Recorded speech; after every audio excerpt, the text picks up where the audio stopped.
Gather round, everyone. The fun's about to start.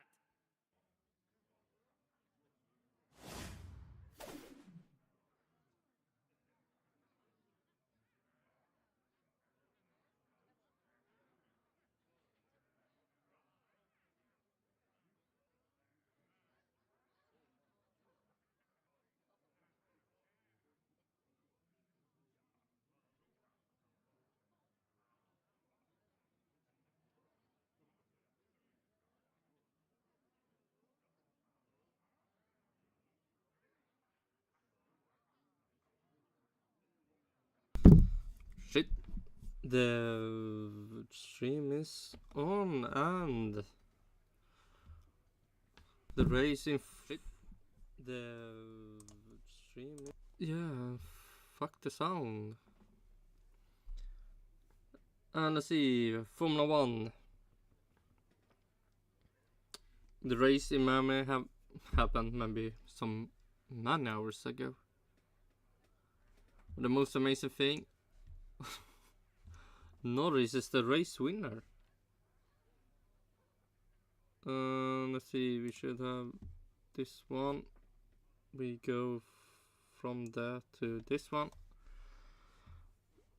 Logan didn't have a fun race at DNF. Oh, this we should do.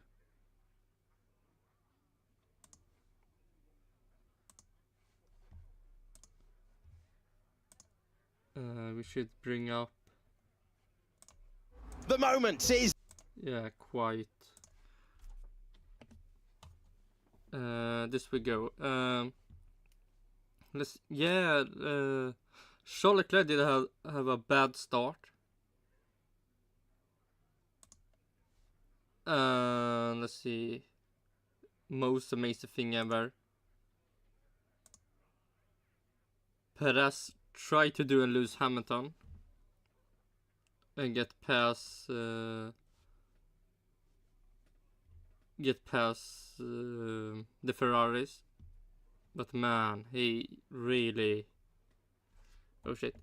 We need to have the video up. See if we can. No.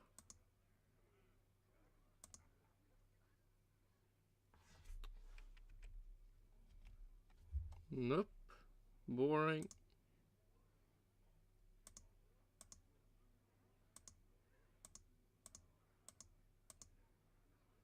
Okay, here we have it. So here we have the Ferraris. Perez is trying to get past them. But I mean, he does. He get past them. But he did lose Hamilton, so he had too much. He get into the corner too fast, and then he can't take the corner and lock up, and luckily doesn't touch the Ferraris, and it looked really close, at least on board of him, that he could maybe crash into the Max Verstappen at that moment.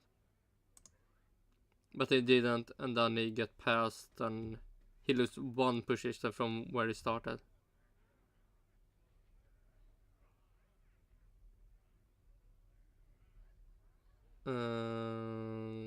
Yeah, I don't think more stuff happened at that time.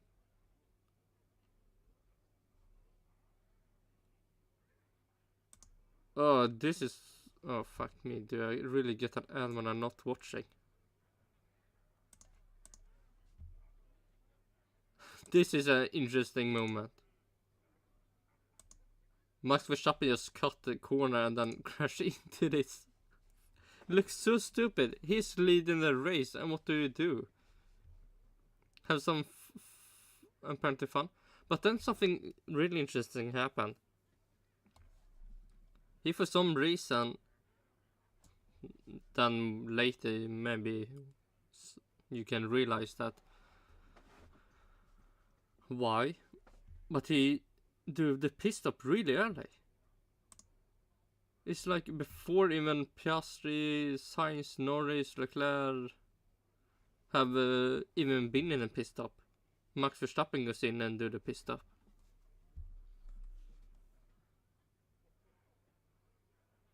And then... yeah, then Kevin Magnussen and Logan Sargent do the crash. And then something interesting happened. Safety cars gets out. Here we see safety car. Norris, I think they said something about he could maybe get into the pit stop when the safety car, when the stuff came out or something. Oh, that's something. Some people also, it was because of what Max did, it was a virtual safety car sometime some people got into the pit, but I think just the back markers did do the pit stop then.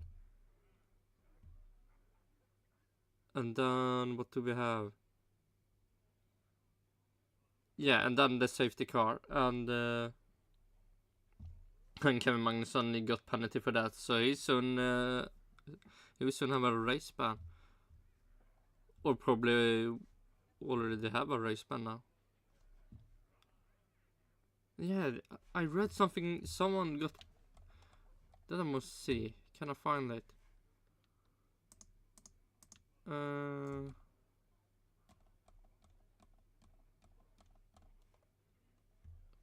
Penalties. Is there someone result? Japan. Miami.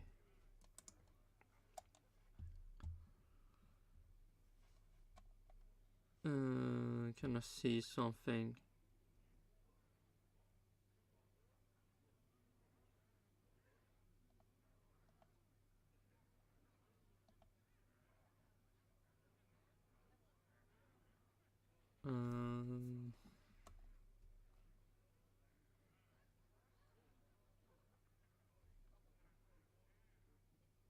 What?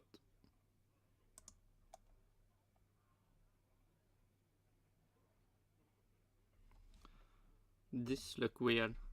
Did they forget to write something here?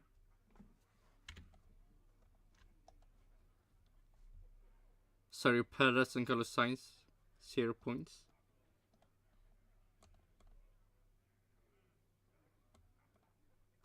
What? Come on, 100. Okay, we go back to...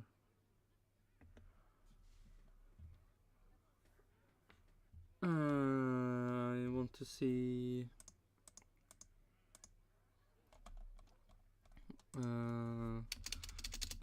F1 Miami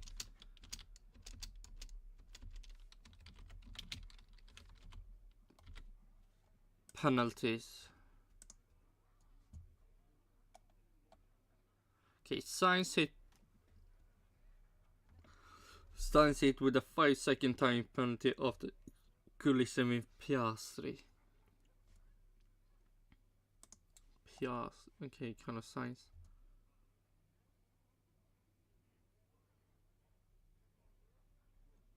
Okay, so that's why there's 0 points. They're changing that for now. Okay, did someone hit with a 5-second time penalty along with a penalty point on his license after being deemed cause collision? Yeah, true. Sainz had been attempted to overtake, yes.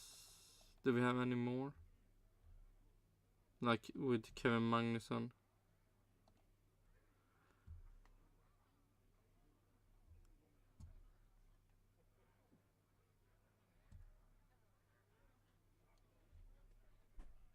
the fuck is this? Not changed to it with a further parameter of the event when he was given a drive-through penalty for entering the pits during a safety car period and not changing tires. An incident that the haas team. What the fuck? What did happen?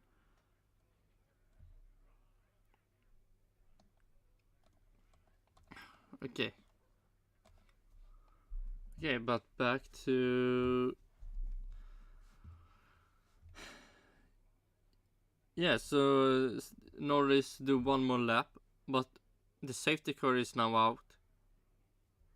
No. He gets past the pit lane, then the safety car gets out and pick up Max Verstappen, but Norris is still race leader, so it was somewhere like what will happen. But he changed the tires. You can say he got maybe a free pit stop because he was still the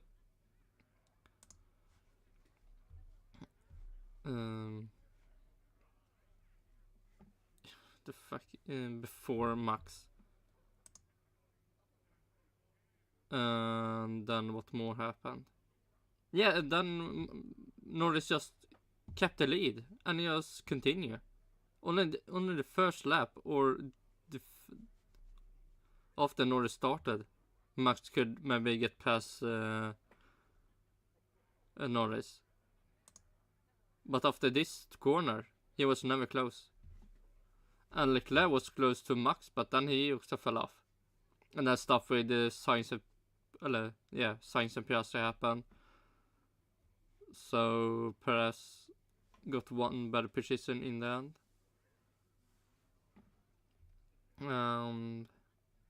And points for Alpine. So first points for Con and Alpine. I wouldn't say... stuff almost happened. The fight between Piastri and Sainz made something interesting. The fight between Alonso Con, but more or less was just a waiting game. Will Norris finally get the win? And surely he did.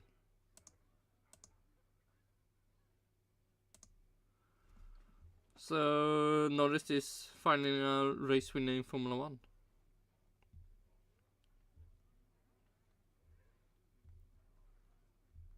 And Mercedes is, this is something fun. A team with the Mercedes engine get a win, while Mercedes with the Mercedes engine is down here 6 and 8, where they should be.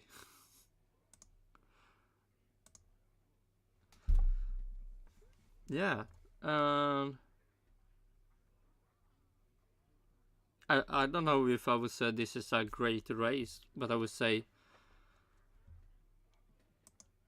super great race because Norris won the race. So let's go change this to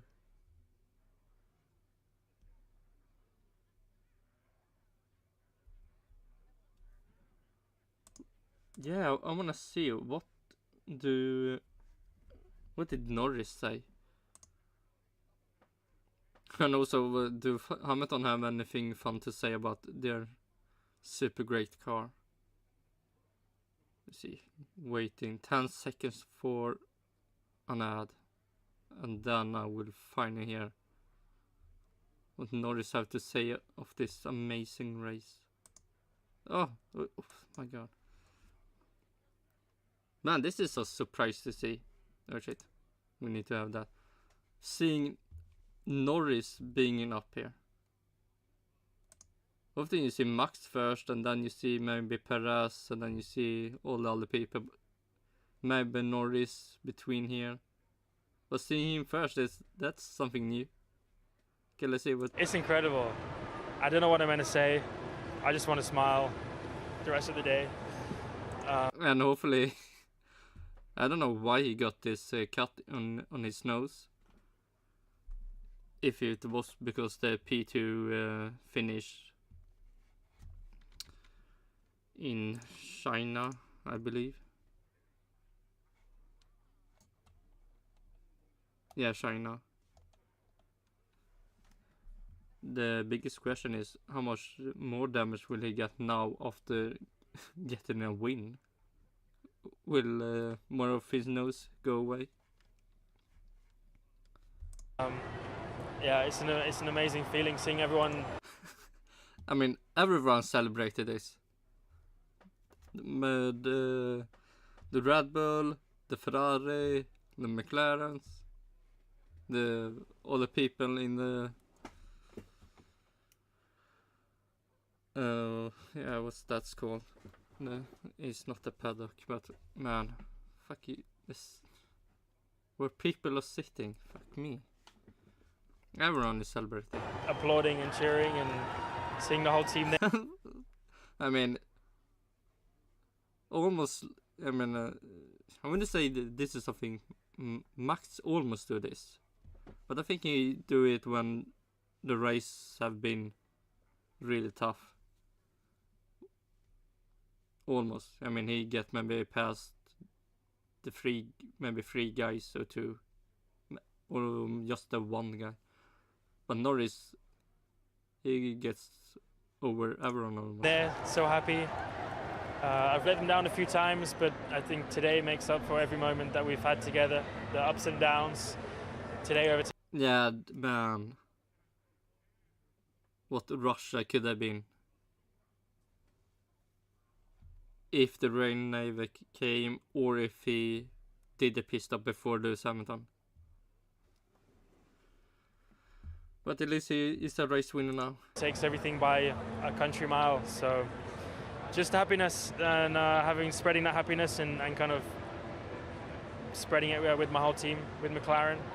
That's something I've dreamed of doing for a long time, and today I managed to do it. So I don't know, it's hard to describe like what it is.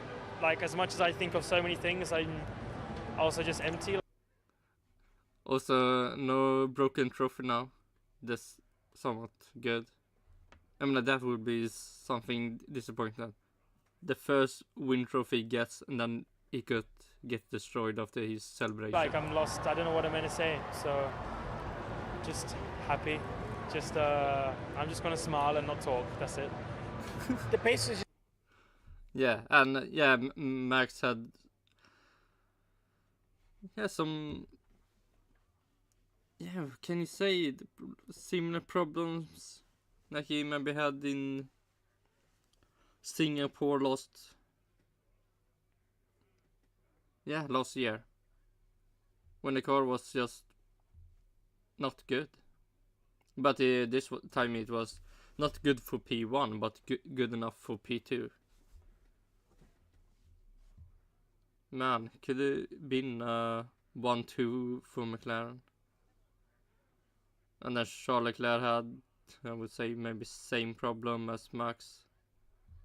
But yeah, I wanna see, do Lewis Hamilton have any fun to say about his race?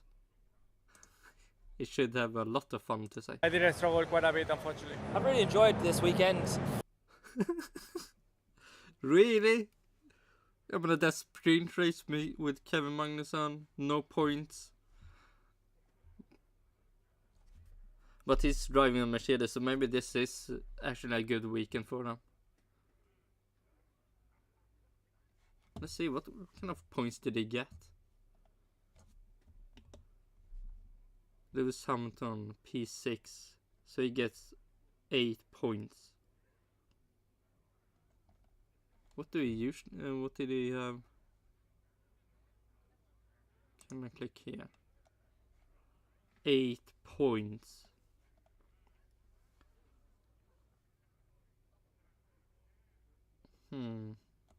No, this is saying me nothing. Do I click here? No. Okay, Bahrain. What did Lewis Hamilton get down? 6 points. Saudi Arabia. 2 points. Australia. Where do we have? Oh yeah, DNF. 0 points. What's the same max down there? It was so weird. Lewis Hamilton. 2 points. Oh my god. Okay, so yes. That's depressing. A good weekend for Mercedes is when Lewis Hamilton get 8 points. 2 points here also. Fuck. How bad is Mercedes? 8 points. So okay, true, Lewis Hamilton. It was a good weekend for you. No. Oh, so the and also, come on, Formula One. Give change the 0 to the right numbers. Race-wise, it's been a lot of fun on track.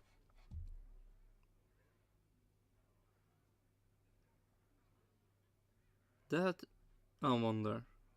I feel like you should just change the. You don't have to change the numbers. Just change the. I mean, it's more to change if you need to change.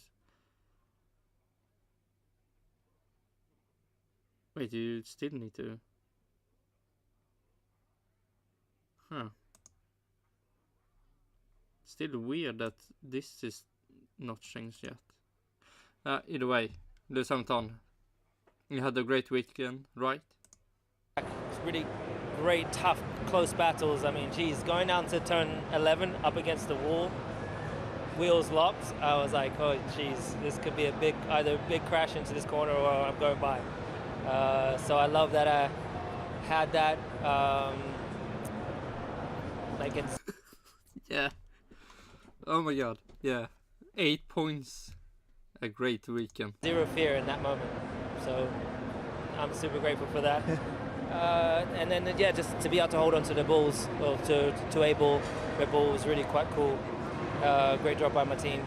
And then massive congratulations before you ask, to Lando. Yeah, he can actually win with a Mercedes engine. Won my first Grand Prix with McLaren. I know how special it is to get that first one, so huge congratulations to him. He truly deserves it. And yeah. I feel like he's more happy with McLaren than he's with Mercedes, but that's... McLaren, wow. Yeah, true. You can actually win with a race with a McLaren, and I'm sitting in Mercedes. I'm really, really happy for him. It's my whole family. Finally, Yeah, oh, 7... Yuki Tsunoda. 6 points.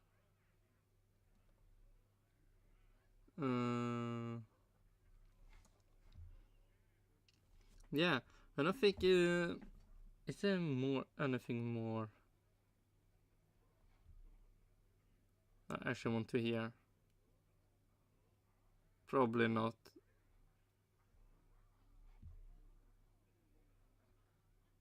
I mean, the only interesting is hearing Lewis Hamilton talking about how great Mercedes is or aren't great. And I feel like Max and Charles Leclerc will give the same answer they already given, from what I heard. So yeah, let's go to P1s. They must do something good now. They can't fail with the funniest tweets from 2024 Miami Grand Prix. You have Norris. You have Max skipping the corner and taking the thing down, and it become a vertical safety car to remove the stuff.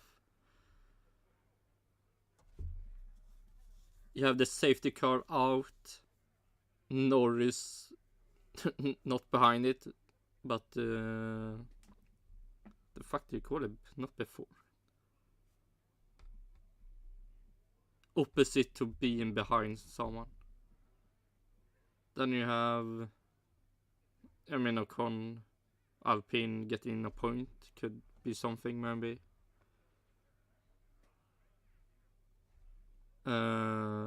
Something about Haas or where do we have him? Kevin Magnussen. I mean, he's getting points on his driving license, like he's trying to win something. What more could be funny? McLaren with a Mercedes engine get a win, and Mercedes is down here. There could be something. Max not winning maybe. So that's 6.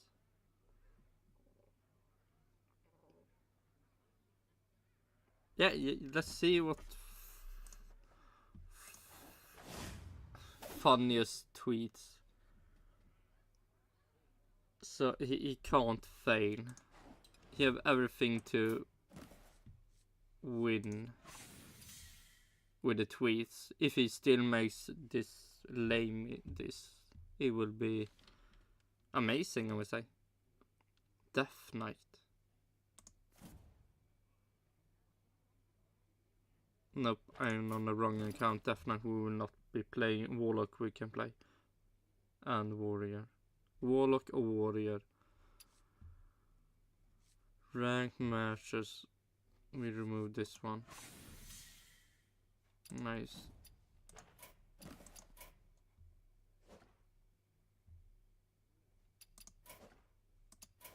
Okay, I'm done with that.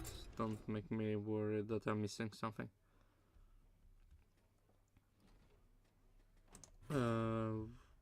Warrior or Warlock? Warrior will it be? Okay, let's see. Oh my god, what's his name? P1 with Tom and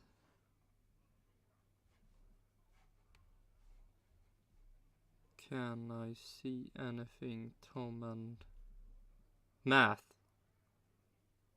Must be. Okay, let's see. Hello everybody and welcome back to the funniest tweets. I would say happiest tweets because Norris won a race. I don't think it's so funny. I mean, would you call that funny? You can say it's funny that Norris finally win a race, maybe. But you're more happy that they won a race, not... Yeah, sure. Today is the Miami Grand Prix and if that's the case, then it shouldn't be on this list. Because they would be more happy than funny, but... I okay, was sure. mentally preparing myself for a, let's say, slightly underwhelming episode. And the memes are usually quite good when we have... What do you mean? It should be... it started good, okay. a boring race because you have more time to be creative. However, something's happened. Yeah, it wasn't a half boring race, you could say. But mostly, I would say, it wasn't. But yeah. And you did your submissions? So let's dive into them. K-Mag Chaos. We have to start with the man of the moment, the star of the... Oh yeah, I've seen... I don't know. I've not seen when they're talking about the stuff with Lewis Hamilton. But he looked like he was really upset when talking What now? about the stuff about crashing out Logan Sargent. But that's maybe just me. Why? So mean. weekend. Now, you might think I'm about to say Lando Norris. No, no. Kevin Magnussen at I mean, Lando Norris is still the funniest tweets. It's the happiest tweets. Elliot In that 314 case. 159 265. When I'm in a getting penalties competition, now my opponent is K-Mag. Yeah, true. You will lose that fast. When I'm in a getting penalties competition and my opponent is K-Mag. Now, I would say this is a more true statement than a funny statement.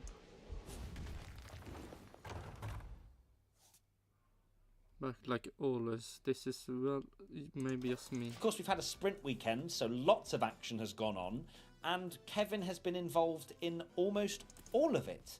We thought maybe we needed to nerf Max Verstappen or change the regulations.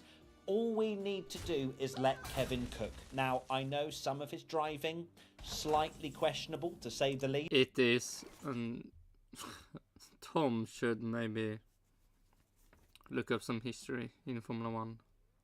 If he will agree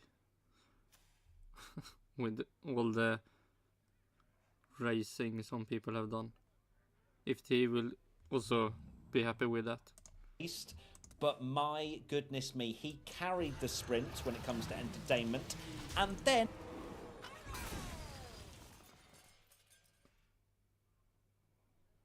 No, I wouldn't say that.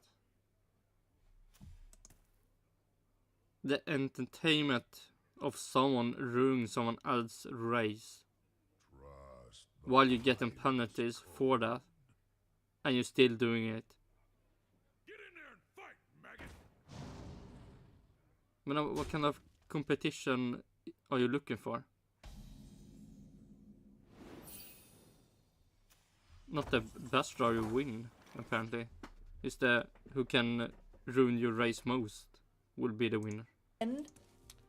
Well, lost Max Verstappen the race, really, by, for some reason, sending it up the inside of Logan Sargent in a very obscure place.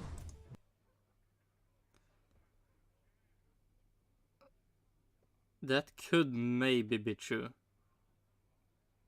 But I feel like Norris had the pace, so he could maybe have done something still against Max. Hopefully. At Ruben Homewood 1, when you've won 8 penalty points and you're on your way to win a race ban. I love how you called it win a race ban. I mean, okay, yeah, I don't know. Funniest tweets. It's I would say a funny statement, but oh shit, this we should do.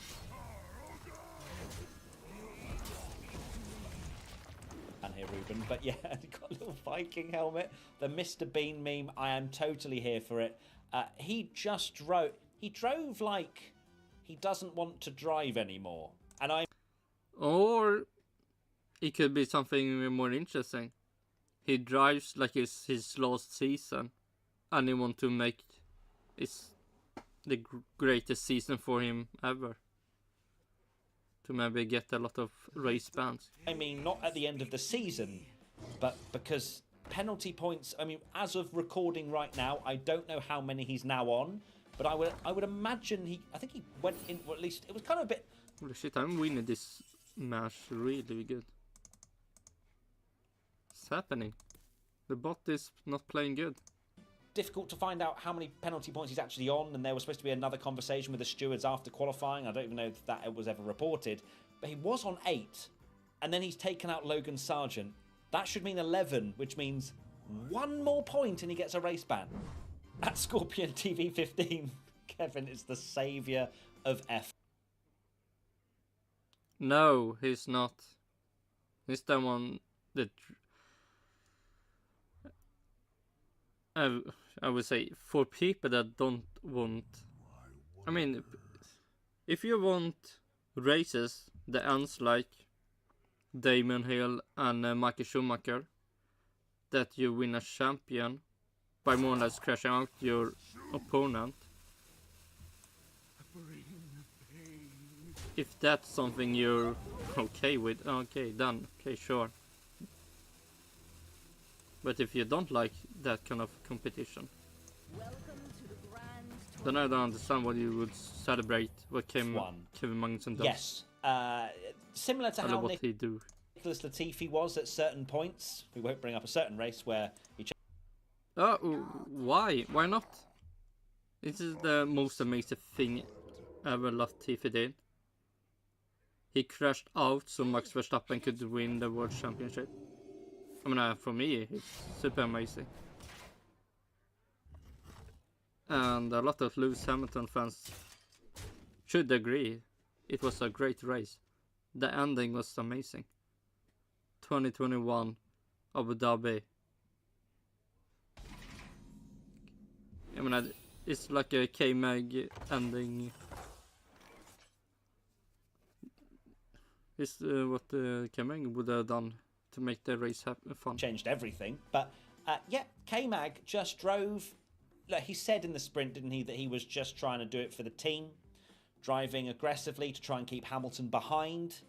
I don't really know why he was being as aggressive against a Williams. The poor Williams team as well. They're probably finally going, yes, we've got a spare chassis. We now don't have a spare chassis. Thank you, K-Mag. At Crystal Horner, F1 fans hoping for an entertaining race. No. Maybe retards do. Fuck this competition. I like this. I would say more cheating. You ruin someone else's race. And you're still doing it. No, what fun with that? K-Mag. He was our safe. If you're not really happy with Lewis Hamilton not winning Abu Dhabi race, Damon Hill get crashed out by Michael Schumacher, or you maybe should really be happy with Alonso's epic defense against George Russell, so he crashed out. I mean, that he did some amazing defense, right? Be happy with it. Yeah, wasn't he? He really was. Why complaining? At Scuderia Charles Magnussen picking up penalties this weekend. Or there's something that Alonso did in the qualifying. 2007 it should be, when he didn't go away from the pit stop and made Lewis Hamilton wait. Wasn't that also really amazing to see? Man, people should really be happy with stuff like that.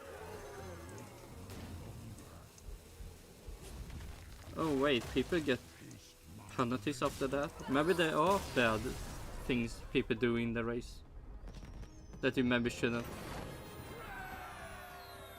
Fuck me.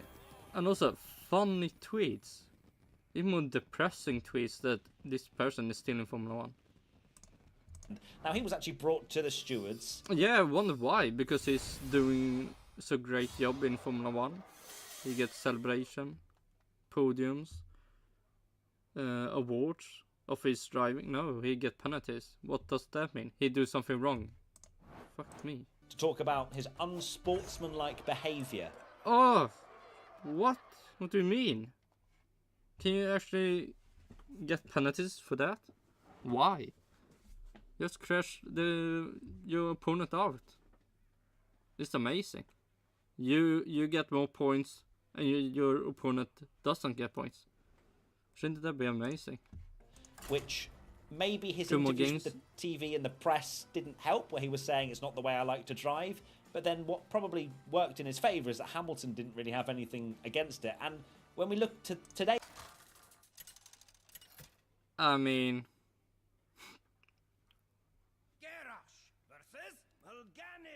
Maybe. All shall tremble. But you had problems with how Alonso defended against George Russell, so why complain on that? Today's race, it felt like Hamilton was actually more angry with Hülkenberg at one of the same corners where he had the incident with Magnussen the day before. So who knows what's going to happen with K-Mag, but I hope he doesn't get banned. I really don't. I hope he will. And maybe lifetime ban. Respect is vital. Kevin Magnussen when another driver... Funniest tweets. No, he fucked it up. He fucked it up. This is not too funny at all. The amount of K-Mag memes is frightening, but he was literally the headliner, wasn't he? Another one, at the Nerio, Kevin Magnussen be like, take down. Oh dear. I wonder if, like, maybe, because he's got children, he's also got a wife, I believe. Perhaps one of their birthdays is coming up, and he thought, you know what, I can't be asked to do Imola anyway. It's your birthday coming up, I'll take you out at the weekend of when they're racing around Imola. No surprises, there are 2 more memes on the K. Fuck me, Magnussen this weekend collecting penalties like infinite stones.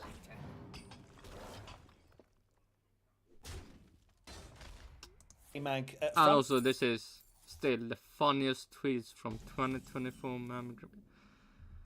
Do he have a bad taste, or why is this the funniest part of the funniest tweets? Emmy loves F1. Magnussen this weekend collecting penalties like infinity stones. Really did. But he did allow Hulkenberg to score a couple of points, even though Nico did not play the team game and straight line the chicane so that K-Mag would lose DRS, which I'm sure probably made him boil ever so slightly. And then the final one is Rob the Bob, K-Mag's penalties this weekend. Bless him. Lando. Finally, okay, Lando Norris. Funniest tweets about Lando Norris. What can that be? That you laugh at. Maybe no more Russia sadness. No Norris. Oh! That's a safety car. That's a safety car. Lando's going to lead. Lando's going to lead. He's ahead of the safety car. You can see it on the track map. He'll go round. He'll do it. Oh shit! That's the funniest safety car behind Norris. Stop and he'll still the be race leader. Wow. Lando's going to.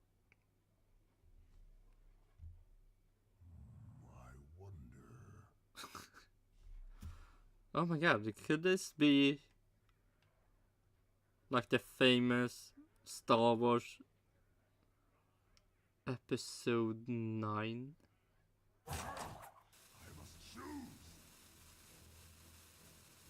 When someone started crying about how amazing it was. And it was just the trailer.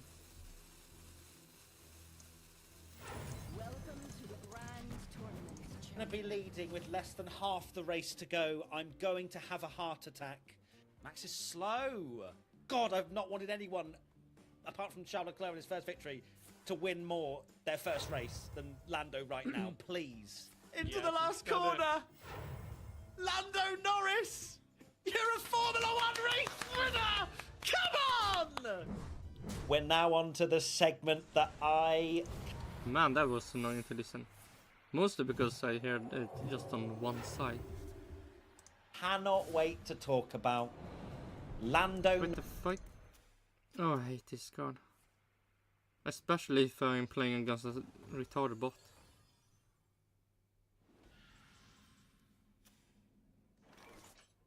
So what did happen?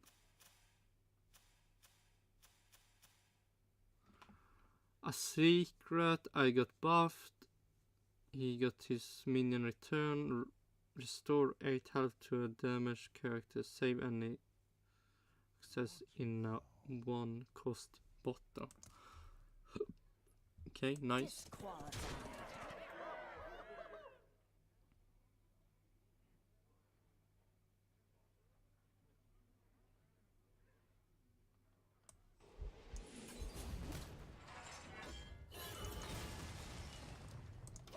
Okay, let's see the... Okay, like I said, Norris being... the safety car being behind Norris is probably the only funniest tweet you can actually do. But let's see. Norris is a Grand Prix Formula 1 race winner. And I could not be happier for him. Before we get into the memes, before we get into any of that, Lando Norris got a hell of a lot of stick for being a very decent driver. People are very quick to judge through unwanted records, similar to Nico Hülkenberg in some ways, but Lando Norris, of course, had the most podiums without a victory. Until today, where, of course, that gets kind of wiped clean, I think. But Lando... True. Disqualified. Let's see.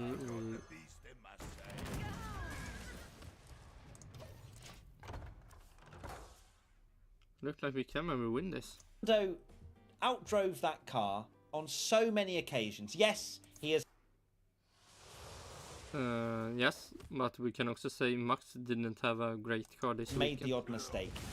People will still question whether he's World Championship worthy. However, today... He can fight for World Championship with a good car, but he also needs a good car for that. Today is the day where we know he is a race winner. He has proved himself that he can race at the front. He proved that in Russia.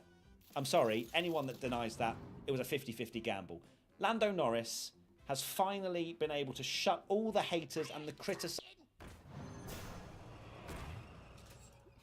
Come on. Could have got this one or this one. But what I wanted to say is that race, he was leading against Lewis Hamilton for almost the whole race.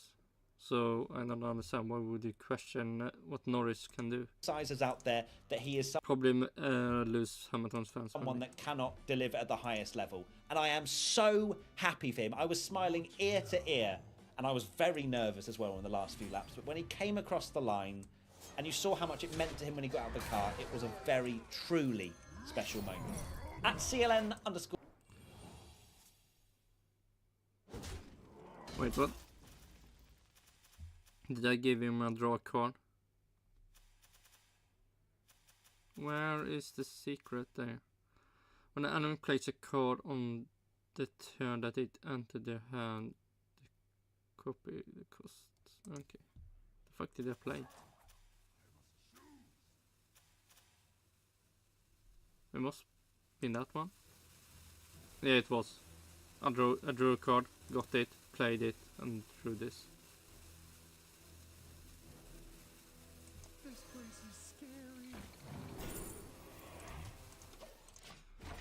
Oh wait,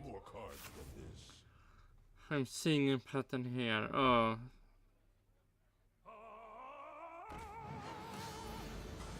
still not funny, but okay. Okay, I I'm seeing a understand. pattern here. Injured, appendicitis. Won the next race, did Carlos Sainz. Lando Norris injured himself, I think, in the Netherlands, and he won the next race he started in. So, I'm not saying that Formula One drivers should go and get injured.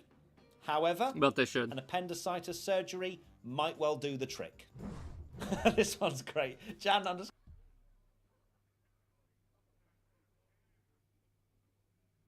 Actually true. I mean, why be happy when you won your 20th wins in this year? Score Trubasic. Max when Lando wins versus Max when Max wins. It's so true. Max genuinely seemed happier to see Lando win than when he wins. Of course, he has won a lot now. Max is very used to it. And they're great friends. I'm sure there wouldn't have been any kind of jealousy there. Max has won plenty of times. And I'm sure he's always wanted Lando to do well. But of course, he's also a competitor and he's not going to let him through and win. So I did find that as a very good meme, though, Jan. So yeah, this is actually the first good meme. So you can say 8 minutes in the clip, we actually got a funny tweet. So well done. At Andrew Greaves 12, nice. Lando celebrating with his crew. He leapt like... Oh man, come on, couldn't you pick something else?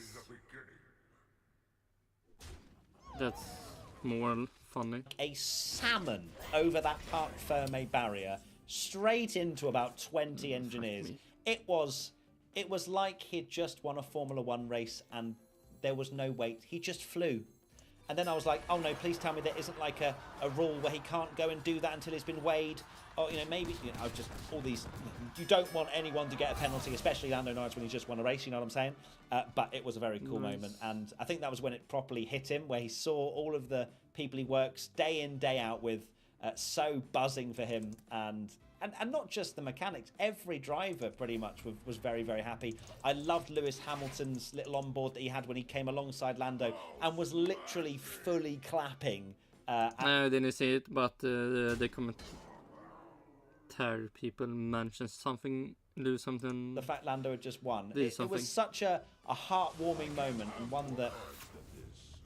Please, do you hear power more? I have no time for games.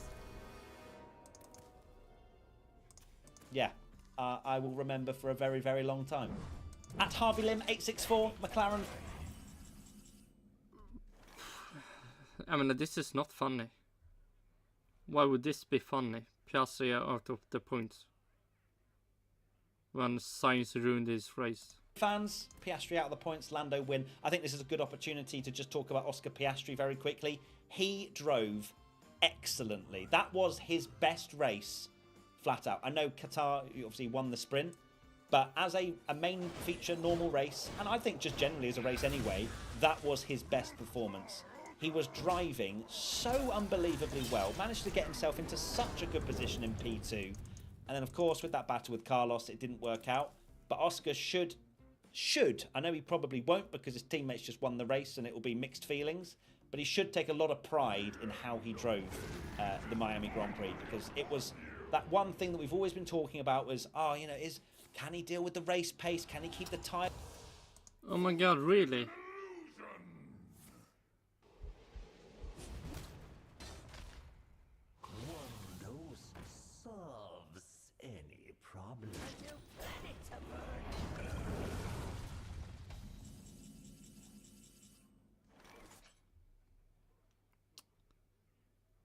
God damn it.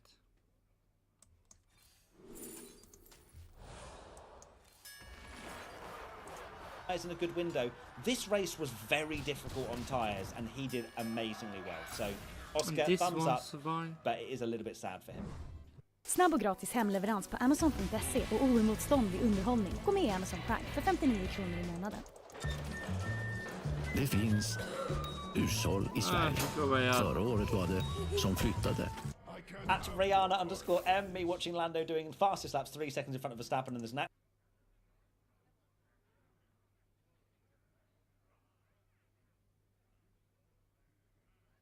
actual chance that he finally might win. Can you imagine our hearts had funniest tweets? What? Verstappen been within DRS for the entire 20 laps trying to hunt Lando down? I don't think McLaren fans would have been able to watch, to be honest with you. I was nervous as it is, him 7 seconds down the road. You just wonder what's going to happen. What is the universe going to throw at him to make things difficult? But he drove away. Of course, he had fresher hard tyres than what Max did, but the McLaren looked really good anyway. All weekend, we look, talking about the sprint.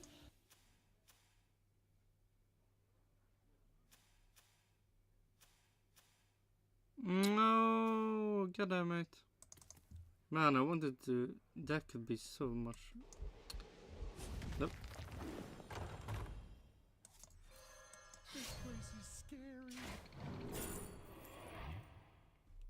12.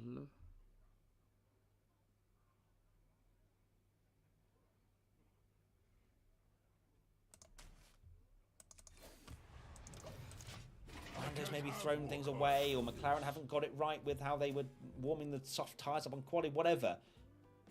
They've won the race. And come on, use your hero power. And face.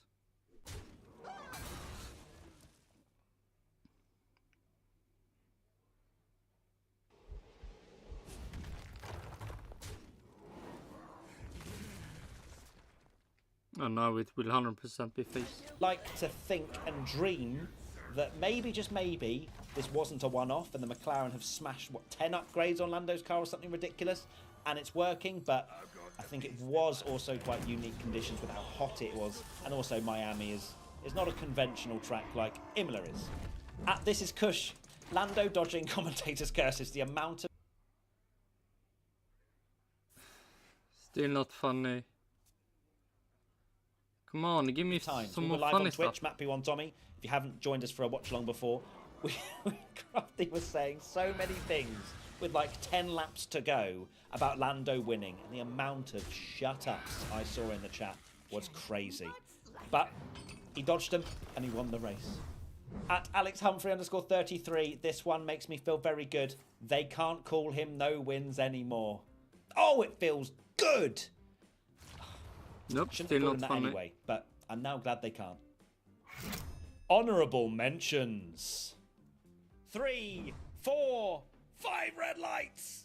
Oh God! Perez! Oh my God, Perez! Oh, he's so the luckiest close. man alive. Oh. He is the luckiest man alive. Oh my God! How has he not sent Max into another dimension? That was so close. Oh my Holy God! It was crap. championship back on.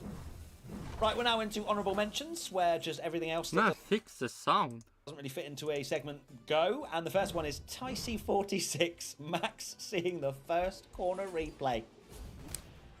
Now, that probably feels like a million years ago, but Sergio Perez nearly sent Max Verstappen into another realm.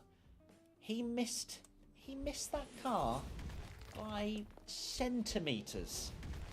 And that would have caused a lot of intrigue about how that would have then developed afterwards. But instead, Perez got away with it. Didn't really see too much of Perez in this race, to be honest with you. But Max's reaction, it was funny. Tommy was saying, look, I'm happy if Max doesn't win, even though he's a Max fan. He wants to see someone new win. But as long as he gets on the podium so I can see his cool-down room reaction. And there it is. At Fanboy Journals, Max seeing how close Checo got to his diffuser. I wonder what their conversations would have been post-race in the little Red Bull, motorhome, whatever. I wonder exactly what that conversation would have been like. I'm sure Max is pretty chill about it, although seeing that he was rather shocked. But considering he didn't actually feel the effects or the wrath of Sergio Perez's front wing, I'm sure he'll get over it, and I'm sure they had a bit of banter as well. At Sinsem Shumi, Bottas popping in out of nowhere for driver of the day. That was the most rogue. Yeah, actually true. Bottas being one of the... Okay, one more funny tweet. 12% of people voting for Bottas, who I think at the time of that coming through was running in 17th place. He was being beaten by his teammate comprehensively, and everyone was like, you know what? I fancy a bit of Bottas. Maybe it was all the P1 fam from the podcast that saw me and Tommy putting biggest good surprise for Valtteri Bottas. If it was, thank you for trying to get us a point. However, that was very odd. I don't really know what Bottas had done at any stage to deserve 12%, but alas, just Valtteri things. At Shay_MJG, your Lewis Hamilton all weekend in Miami. Yeah, being behind the Haas. Somewhat good, not funny. Yeah, Hamilton did not have a good time with those Haas drivers, did he? But as I said, seemed more peeved off about Hulkenberg than he did Magnussen. But either or, it's just how a McLaren, as a Mercedes engine customer, winning a race and Mercedes are nowhere.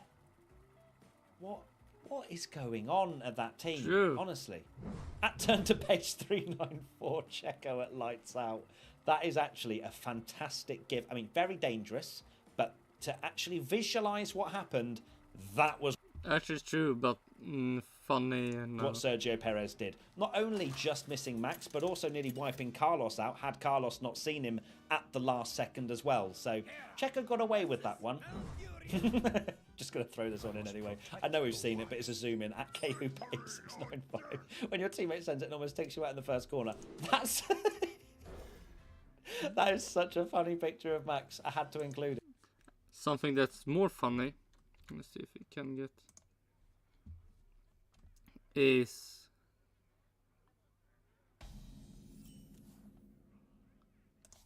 this. Job's done. Look at how happy Max is. And then Norris says something. And something have really happened. Yeah, there was something great stuff.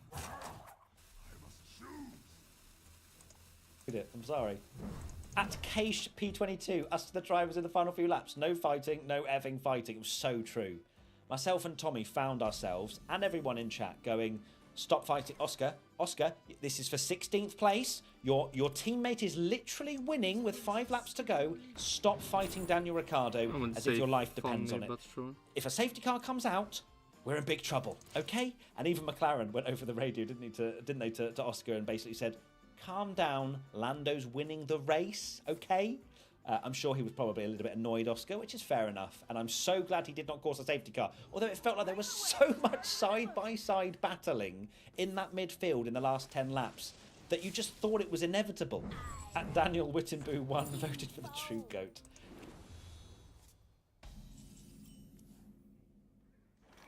Nope. Driver of the day, the cone. The cone was, I guess, the first domino in everything kicking off. So, and that was Max. Max hit it. So, realistically, it was Max's fault. This meme is absolutely wild. At Vanch Patel 35055, Piastri P2 and the McLarens with strong pace. Cheeky safety car at the expense of Loki Bear's career. Lando win Bosch. Yeah, I mean, I'm not sure if it was at the expense of Logie Bear's career. Of course, Logan, a lot of talk about whether that was his last race. I don't think it probably is, although seems that there's some Kimi Antonelli chatter about potentially going to Williams at some point. It wasn't his fault. It wasn't Logan's fault. Like, K-Mag just doing K-Mag things. But yes, it created a Lando win. Lando Norris wins! How is that real? At Daryl Mukris. Still, no, not funny. Max off that insane Miami GP. Look at me, I am your curse. Just saying, I'm 6 out of 6 for biggest flops this year, which is ridiculous considering how But Max didn't do any flopping. good last year's biggest flop was going as well. So I'm sorry if I've affected your favourite driver at any point this or last season. Oh my god, the worst stuff will come now. Right, it is time for Tommy's Tasty Tweet, sponsored by EA and F124. Tommy, who is winning a copy of F124 when it launches? That person is Professor Chuckles. And boy, did we chuckle.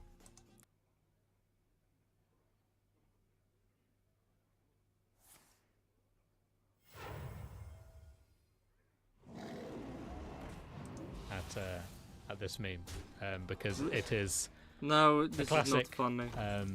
Biggest flop. I can't believe you've done it again. You took on the big dog, Max Verstappen, and people will joke like, how can he be biggest flop P2? But he is that good now that P2, it is a flop. No, it isn't. isn't. Completely dominant. So fair play, and it's a great meme. It is an amazing meme. So well done. Max Verstappen has been defeated via the biggest flop. And yes, God, my goodness me, I can't believe it came true. But thank you so much, everybody, for your submissions. If you want to win next time, hashtag P1 within a chance for Imola, which is next. So we'll see you there. And Thanks, also, Tom. that was not a funny tweet. Bye-bye. It was maybe his Tommy's tasty worst tweet. Right, that is it. Thank you so much to each and every one of you for the amazing support. God damn it, this is not funny. Let's go to actually some good stuff, and it's Peter Windsor. What will he say about this stuff? The great Lando Norris win. I can say it. We can all say it. Lando Norris has won his first Grand Prix. I say it that way because he's going to win many more. I've been saying he's going to win races, absolutely for sure, probably this year. So pleased for him. Congratulations to Lando. This will have a big impact on the Formula One season. Not in terms of Max Verstappen still being the driver, obviously most likely to win the championship, but in the way people look at Formula One. It's going to completely reinvent the championship, I think. Lando, within his generation, has done a brilliant job over the last couple of years. He's got an enormous platform, an enormous footprint. And also, Peter Windsor is also the one that thought, why would you sign with McLaren when Mercedes, you can go to Mercedes? Yeah. How the table have actually turned 100%.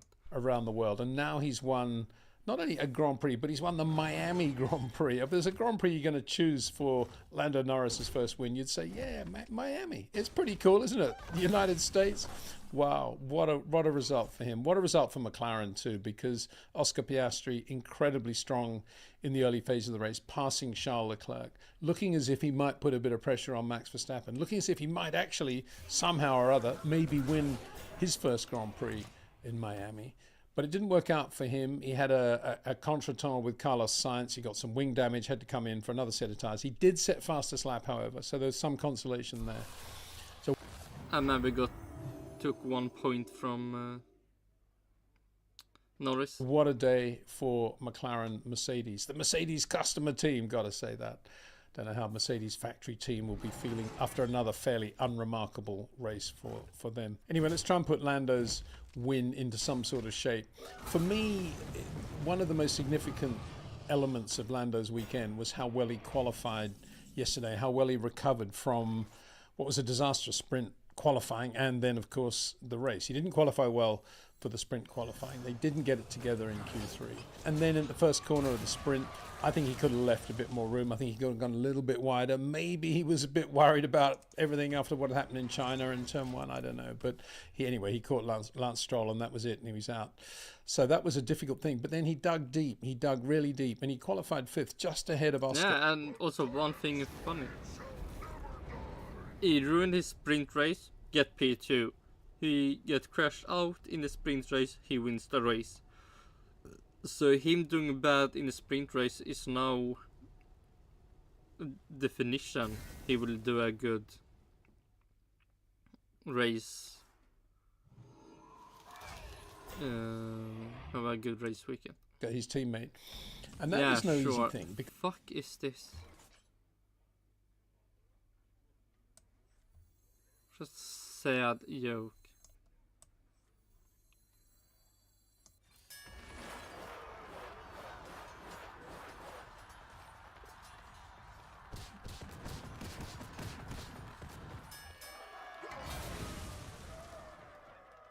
Spectacular. Let's see, what should I do?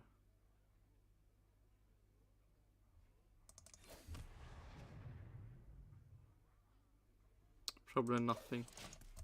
Because Piastri's been right on it all weekend, and it was a difficult qualifying anyway, with the track conditions changing quite... Oh yeah, the qualifying, the ending.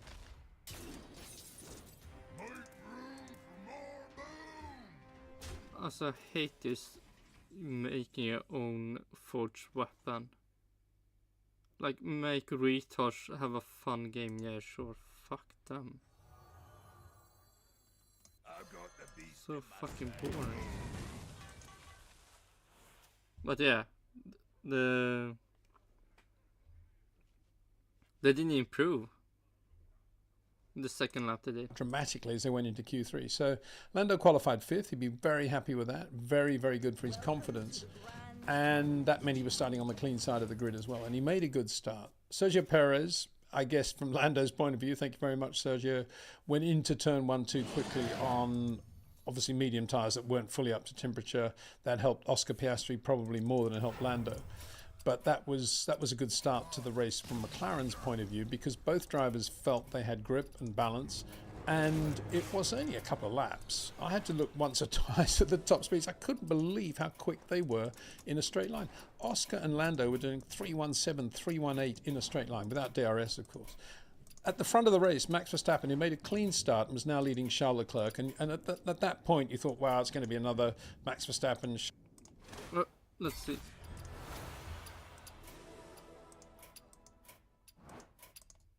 Come on.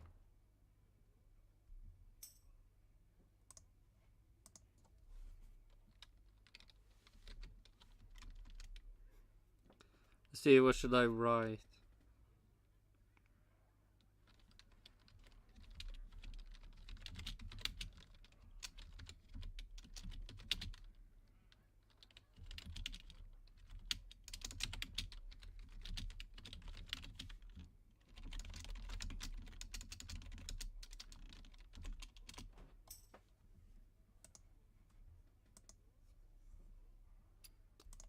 We are done with this quest.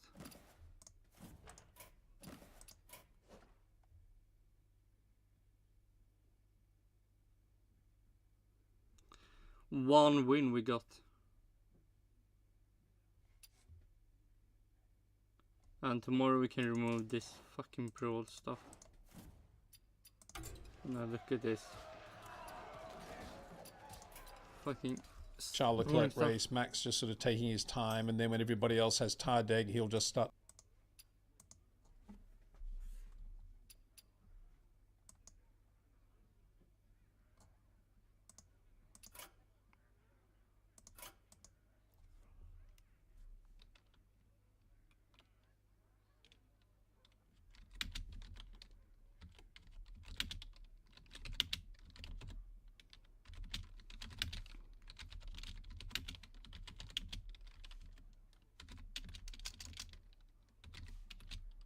Bum, bum, bum.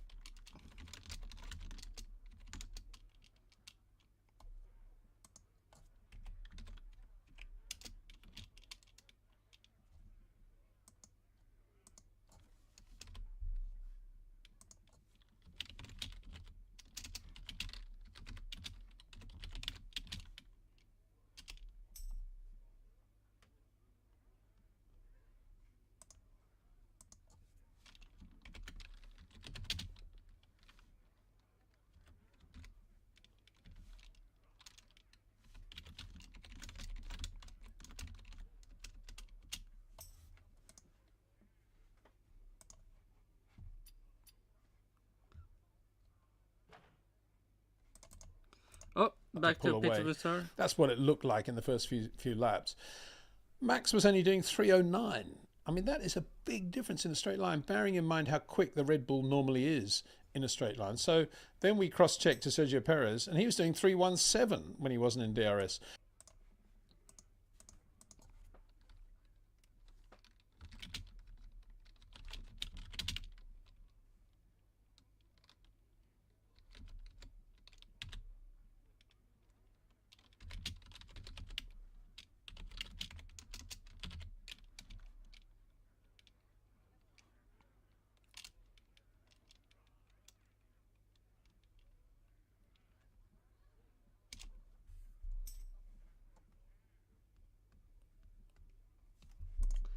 So it looks as if Max, going into qualifying for the Grand Prix, the philosophy, I'm only guessing here, but I'm guessing the philosophy at Red Bull was more than likely we're going to be at the front of the race, more than likely, hopefully, we'll be on the pole. On this occasion, we need to give Max a bit more wing because he needs to be able to manage the tyres well. It could be that sort of race that...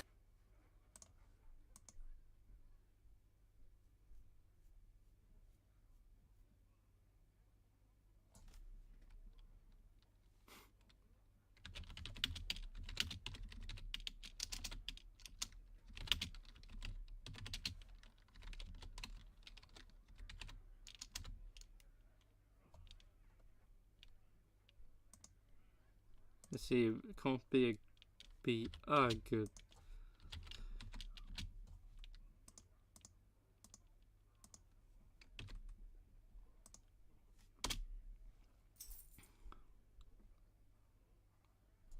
Actually true. This fucking shit game. Oh shit. Oh fuck me. Who cares? Time for go to the next account.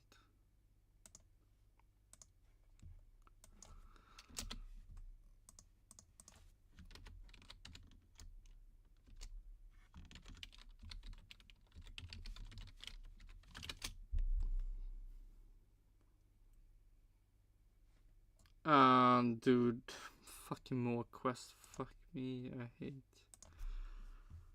At least one is boring quest. Car hasn't felt very good games all weekend, so we'll give him a bit more wing. Perez is probably not going to be as near the front. We're going to need to give him less wing because he's going to need to be able to do a bit more overtaking. And I think it was that. I think they just probably put too much wing on Max's car. Well, too much wing.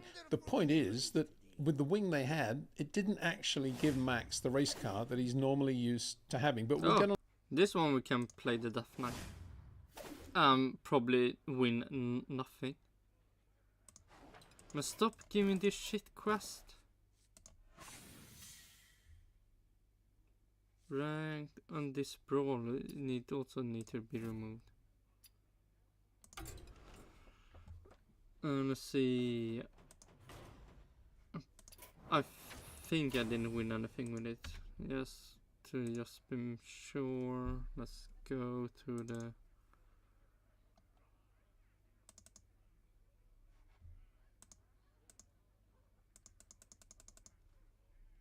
sure. On to that in a minute. Let's just talk about Lando, because I think it's important just to for this video to reflect the quality of the work that Lando Norris did today. For me, his race started to come alive around lap 20. He's lap 20. Fuck did he have to lap 20? Huh. Set fastest lap on lap 20. Oh, did he? Yeah, he maybe did. I think I saw that.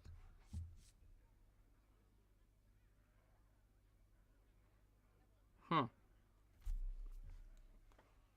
Well, good for him. Actually. And that was a sign that there was no tire dig that was going to happen on a McLaren. Lap 20.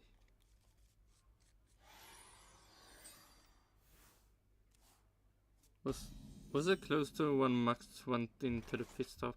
Because then you can really say he doing the fastest lap, and here goes Max Verstappen into the pit. Before anyone else, the tires are in great shape, and Lando was there setting fastest lap. God. On that same lap, Max did about the same lap time. He was a couple of hundredths slower, but he was a lot slower, as I say, in a straight line. So he's having to work harder, if you like, to do that lap. Anyway, the next lap, after Lando had set fastest lap, and he's running P4 at this point, Max made a very uncharacteristic error as he went through a slow... Okay, so not close to that, but is it... slow chicane. He ran out of road, and then basically... Oh, so it was the hitting the pole stuff. Basically straight line the chicane and hit a cone, which came an upright, a vertical upright, plastic upright that came up over the car and landed in the center of the track. Oscar Piastri, obviously next in line behind Max, said there's something on the track, for sure they're going to have to put out a virtual safety car. And that's indeed what happened. Virtual safety car conditions came into play, and Max came in straight away for his set of hard tyres. It was always going to be a one-stop strategy: start on the medium, finish on the hard, or vice versa. A couple of others did the opposite, Fernando Alonso being a good example, Lewis Hamilton, and nobody else went into the pit stop. They just kept going, and then you thought, wait, what is happening? Max pitted so early, why? And the other didn't. And I'm wondering about that pit stop, because a couple of laps before they'd said to Max on the radio, you don't have to worry so much about management now, time management, Max, you can start to go for it. And he had started to go for it, and that's why he was, when Lando set the fastest lap, Max was right there, just about the same lap time. He was going well. It looked like Max had done a lot of tyre management and conservation in the first 10 laps of the race, say 15 laps, and now he was starting to go. And all of a sudden this happened, and it was like self-induced. Yep, okay, virtual safety car, come in, do the tyre change. And I guess at that point... Oh my god, could I have made a mistake by doing that? That I didn't think about. Did I make a mistake going in? I thought his tires must have been gone, but if it wasn't, then he made them pissed off when he didn't need to do it. I'll find the answer. Could this be a Red Bull mistake in the race? Red Bull thought it was going to be a longer virtual safety car, and a lot of others were going to come in as well. But it was short-lived, although it was long enough for Max to come in and Charles Leclerc immediately to follow Max in for his set of hard tyres as well. And that gave the lead to Oscar Piastri, ahead of Carlos Sainz by about 2.8 seconds, and then about 2.3 seconds ahead of Lando Norris. And Lando could see Oscar leading the Grand Prix. That probably was inspiration as well, I imagine. And then behind Lando, Max, having rejoined, was now about 10.5 seconds behind in 4th place, and he in turn was about 3 seconds. Fuck is this? Oh, luckily I can remove it easily.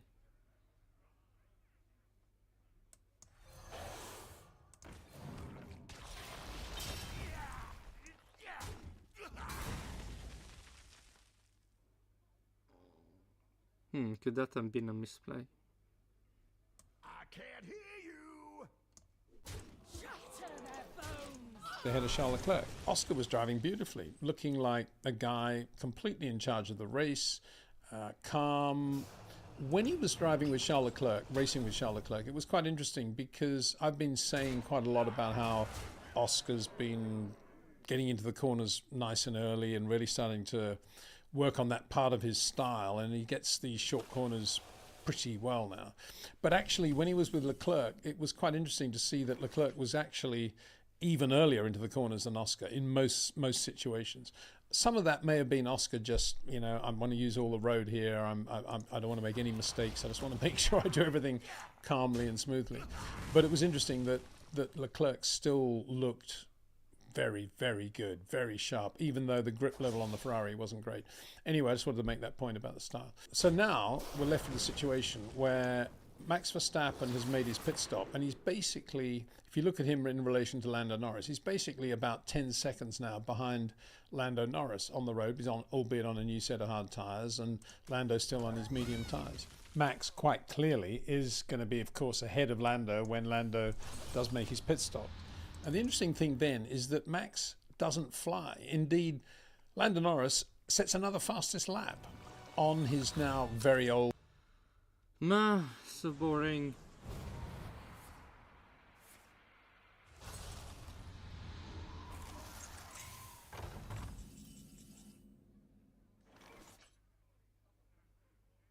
Nice.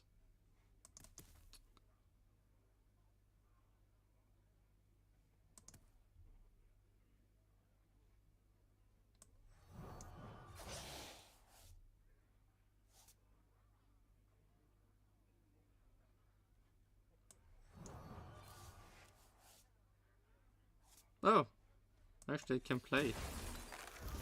But it still draws me a card. Fuck me. So medium boring. tires, and you think, wow, has Max got a problem now? Maybe he had some floor damage or something when he went over the chicane with a big bump on the chicane like that. We'll never know. I mean, not even Red Bull, I think, would know that at this point when I'm doing this video. Maybe there was some floor damage, maybe. But anyway, we're now approaching the critical point of the race, the critical moment of the race, which is lap 28, when Oscar Piastri and Carlos Sainz come in for their new sets of hard tyres, handing the lead, therefore, to Lando Norris. So as I say, he's about 10 seconds ahead of... Yeah.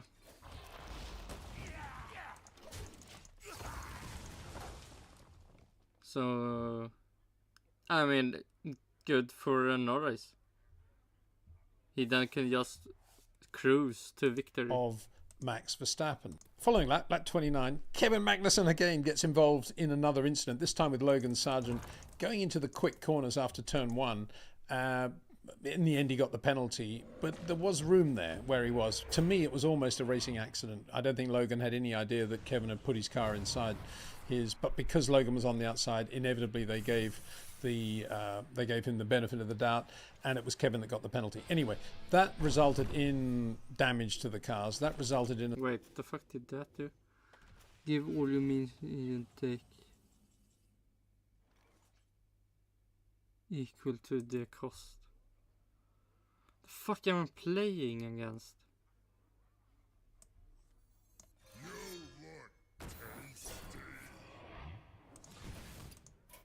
Like, fuck this game. Fuck this game. The safety car deployment. So now you thought, wow, this is going to be very good for Lando Norris. But we didn't know how good it was going to be for Lando Norris until we saw the safety car coming around, leading Max Verstappen. In other words, holding the entire field up at whatever speed they do, 100 kilometers an hour or a little bit more. And Lando Norris is in front, pulling... Yeah, front of the safety car. A massive lead, like 10 seconds or more. Enough now to get him out in front of Max at the restart. That wouldn't have happened, of course, had the safety car been in front of Lando. So that was that luck or not? I don't know. This whole safety car thing in Formula One, I don't know what the Americans make of it. And I'm not in any way saying there was something untoward there or any rule was broken. This was nothing like Abu Dhabi 21. But it was kind of weird to see that happen. To see the whole field being held up while Lando can just drive into the pits and get his pit stop done and pull out in the lead like that. So that was a momentous thing. But even at that moment, at the restart, you thought, yeah, now Max is still going to do him, isn't he? I mean, I'm sure Lando thought that. Just before the pit stop, indeed, Lando had said, the car feels great, let's get on with it, we can beat the Ferraris. That's what he was thinking about, I think. And then he found himself in the lead of the Grand Prix after that incident with the safety car. And furthermore, his new hard tyres have got the march on everybody because Max is 6 laps old. And Charles Leclerc 7 laps old at this point at the restart. Yeah, so, and here Norris have new tyres. Everything looking incredibly good for Lando Norris. And I don't know what Oscar Piastri was thinking at this time. He was probably thinking, typical, my day will come, or whatever. But he was very fiery after that and had a big dice with Carlos Sainz, and it eventually ended up with a wing damage to Sainz. And I suspect probably Carlos is going to get some sort of penalty. Yeah, he did. We got a 5-second penalty, so Perez finished before him. For that. And as a result of that, Oscar had to come into the pits and change the nose. Big shame for him. But anyway, let's get back to the front because Lando Norris makes a pretty good start at the restart. But Max is right on him going into 1 and through the S's. You think, wow, this is going to be really good. But then they get to the straight and Lando just goes boom like that and disappears in a straight line. I don't know what Max was thinking at that point. He's probably thinking, we've probably got too much wing on the car. And Lando then just pulled away. He pulled away. For the first 10 laps after the restart, it was like a 2/10 a lap. And then towards the end, it was sometimes 3 or 4 tenths. And most of it was in Sector 1. Now, I was going on and on and on yesterday about how good Max was through those S's in Sector 1. And he still looked pretty good there today in the race, I thought. Where Max was unbelievably slow was the next left-hander, that long left-hander where you brake into it and there's an increase in radius and then there's a long straight. And he was unbelievably slow there. And he got on the radio saying, I can't do anything with the front end. So, again, I don't know whether there was floor damage, but he was, as a result of being so slow through that left-hander, turn 7 I think it is, then that is why he was unbelievably slow in a straight line. He was consistently 7-8 kilometers an hour slower than Sergio Perez on the straight today. And in Sector 1, towards the end of the race, sometimes Lando was pulling out half a second alone in Sector 1. Everywhere else, change of direction and the normal areas, the high-speed braking, things like that, Max was really good. But he was just hopeless through that long left-hander. I can't believe I'm saying that. Max Verstappen in the Red Bull, hopeless through that long left-hander. True. But that's what happened. And all credit to Lando. There were no errors, there was no nervousness. And I'm sure, from his point of view, towards the end of the race, when he would look in his mirror, and there was no blue there, no dark blue flash or yellow, whatever you would see in a millisecond, and there was nothing there, because all of a sudden he was like a corner ahead of Max Verstappen. What a feeling that would have been for him. Managed the race perfectly. True. And won it. Won it with ease. Won it with Max Verstappen Red Bull type ease. Whereas Max had to work really, really hard to finish second. Yeah. And he didn't even get closer. He just got further and further away. And make sure that every lap he did was about the same as Charles Leclerc's and not much in it. And he just beat Charles really. I mean, Charles was never in a position to pass him, but one more error from Max Verstappen and he wouldn't even have been second. I think from his point of view, he will say, well, he can't win them all. And P2 isn't bad in terms of the championship. But there's no doubt today that McLaren was a better car in terms of top speed and the drivability it gave Lando Norris and Oscar Piastri, who was flying on new tyres at the end, set fastest lap. In terms of managing the tyres, balance, grip, and Lando just being able to flick the back end out, do what he does with his... Wait, the fuck didn't... Yeah, oh my god. Fuck, I hate bots bling this bad. My grip tightens.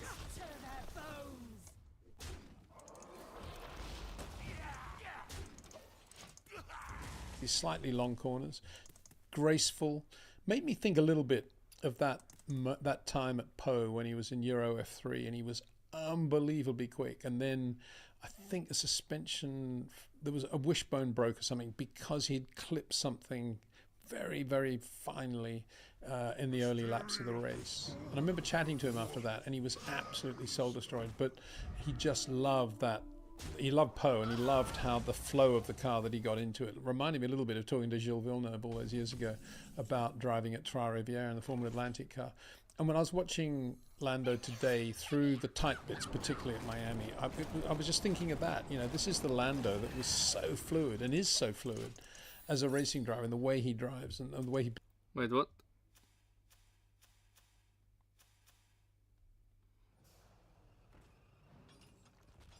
Nice.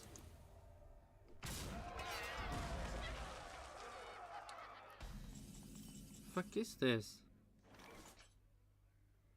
Stop doing this.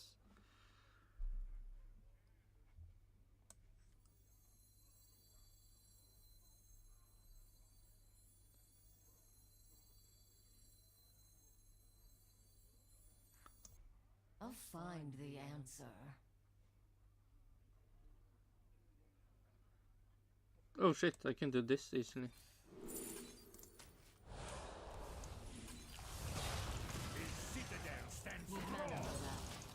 Positions the car just wonderful in terms of the style of driver that he is. And yeah, he just looked great in the race car. So I'm very happy for him. I'm pleased for Formula One in general, because I think a lot of people were getting quite ratty about Max winning everything and dominating the championship. Yeah, everyone is happy now seeing Norris win. We had quite a lot of comments on our YouTube channel, unusually really, saying how boring Formula One had become. I hope these videos aren't boring. But this will do a lot, I think, to change the way people think about it, because and yeah, Max Verstappen doesn't need to say it. The hardest thing when you're winning is to keep winning, absolutely. And to know why you're quick is more difficult than knowing why you're slow. That's an old Ron Tornac-ism, and it's absolutely true. And here's a good example today. I'm sure Red Bull will be able to go back and they'll say, right, it was this, this, and this. Maybe it was the floor. Maybe it was they just ran too much wing. Maybe they didn't get the tire temperatures right. Whatever it was, and they'll be working on that and building on that for races to come. But on this occasion, on this day, possibly because it was a sprint weekend and they didn't do enough, weren't able to do enough running early on Friday. Oh, sorry, they weren't able to get enough information about the car in that 1 hour session. Maybe because of that, it didn't work out for them as well as it should have. And if we look back now to what happened on that Friday, Max was quickest, did that 28.5, but look at his top speed, 3.39. And if anything was going to be a sign of what we were going to see on Sunday, it was Oscar Piastri, who was second in untimed practice on Friday, 28.7, great performance lap, 3.36. At the time, I said, yeah, the Red Bull has the top speed advantage. But look at Lando Norris, 3.41. Did that escape my notice? I think it probably did. I think I mentioned it, but at the time I probably thought maybe they were just playing around with wing or something. But that was a significantly fast trap speed for Lando Norris. Didn't get in the lap, so I guess it didn't get a lot of attention at the time. But if you think about the usual suspects of the Williams, that how quick they were in a straight line. There's Lando Norris, 3.41, Oscar Piastri, 3.36, but second quickest, and that's where it all started to happen for McLaren. Really, really good job looking back now and what they did on that Friday. True. Charles Leclerc finished third, probably quite impressed that he was that near Max's Red Bull, but pretty unimpressed that Ferrari were unable to do anything about McLaren and Mercedes today. Carlos Sainz drove pretty well too, was pretty quick right up to his pit stop, didn't get the best in terms of the safety car, and then with that battle with Oscar Piastri, there was a moment prior to the wing braking incident when Carlos felt that Oscar had driven him off the track, and there was quite a lot of stuff about that on the radio, and then there was information that no further action would be taken, which I'm sure Carlos wasn't that happy about. I'm sure he wasn't. And then afterwards, that's when we had the moment when Carlos came from behind, caught Oscar napping, if you like. Oscar came across, and then they touched, and the wing broke on the McLaren. So that was all a bit frenetic, I guess is the right word. Sergio Perez finished fifth in the other Red Bull. He made 2 pit stops. They brought him in for mediums when the safety car came out, and that was probably a good thing from his point of view because he wasn't really going anywhere on the hard tyre. So he finished 5th. A bit of a disappointing performance, but if nothing else, he underlined how slow Max was in a straight line because his top speed was, you know, as I say, 5 or 6 kilometers an hour quicker than Max is much more than we would normally see. Man, I need Lewis Hamilton finished 6th on medium tyres at the end. Seemed to be pretty buoyant in terms of his radio messages. Felt that he was racing hard. I mean, he was driving with the crud a lot and having to do a lot of passes. And oh my god! Also this. Yeah, can't friend request people. Horsen doesn't like that. So fucking lame. So fucking sad losers. And repasses, and early in the race, Nico Hulkenberg and Lewis had quite a big get together. But ultimately, P6, George Russell P8. Lewis won't be too unhappy with that. One more game. Yuki Tsunoda did a very good job to finish 7th in the Visa Cash App special after a poor Chinese Grand Prix, a difficult Chinese Grand Prix. They got the car really good for Yuki, and he did a great job, I think. Fernando Alonso eventually finished 9th. As I say, he started on the hard and switched to the medium just to do something different. Aston Martin, pretty unsatisfactory weekend for them. And Esteban Ocon did very well to finally get a point for Alpine, racing George Russell hard, racing Fernando hard as well in the closing stages of the race. So good to see Alpine getting a little bit of light at the end of their particular tunnel. But nothing, of course, remotely gets near the chat about Lando Norris now having won his first Grand Prix. Just superb.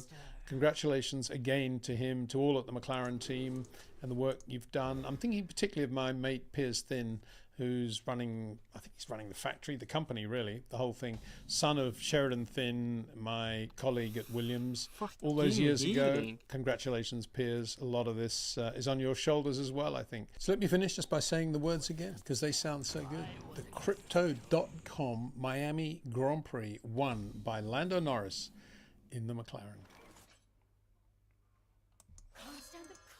That one you can say, but you can't say Visa Cash App RB Formula 1 team or Stake F1 team Kick Sauber.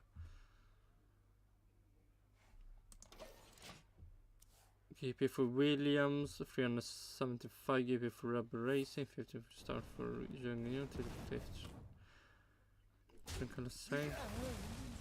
Top 3 grid, okay, 10th. Led by Norris, 10 for the slam. Mercedes-Benz engine, 60 times Michael Schumacher leads the World Championship. Lando Norris is the 5th driver to turn 6th podium into his first GP win. I'll find the answer. The citadel stands strong. Okay, nice.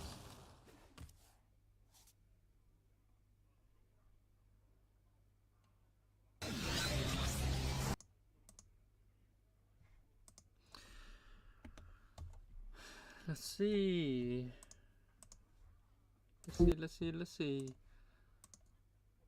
Nothing more there to see.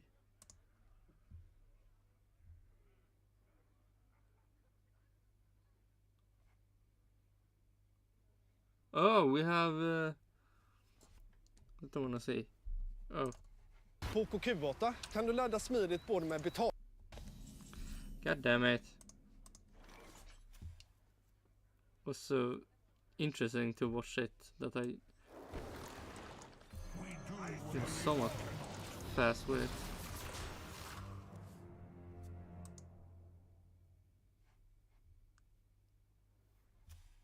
You want to cast a spell? I want to cast a spell. And the next ad is going.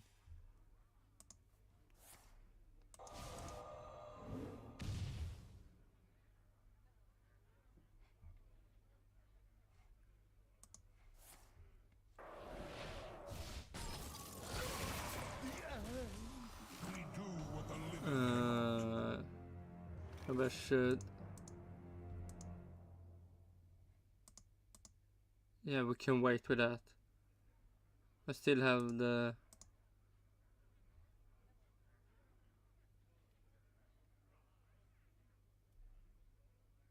I'll find the answer.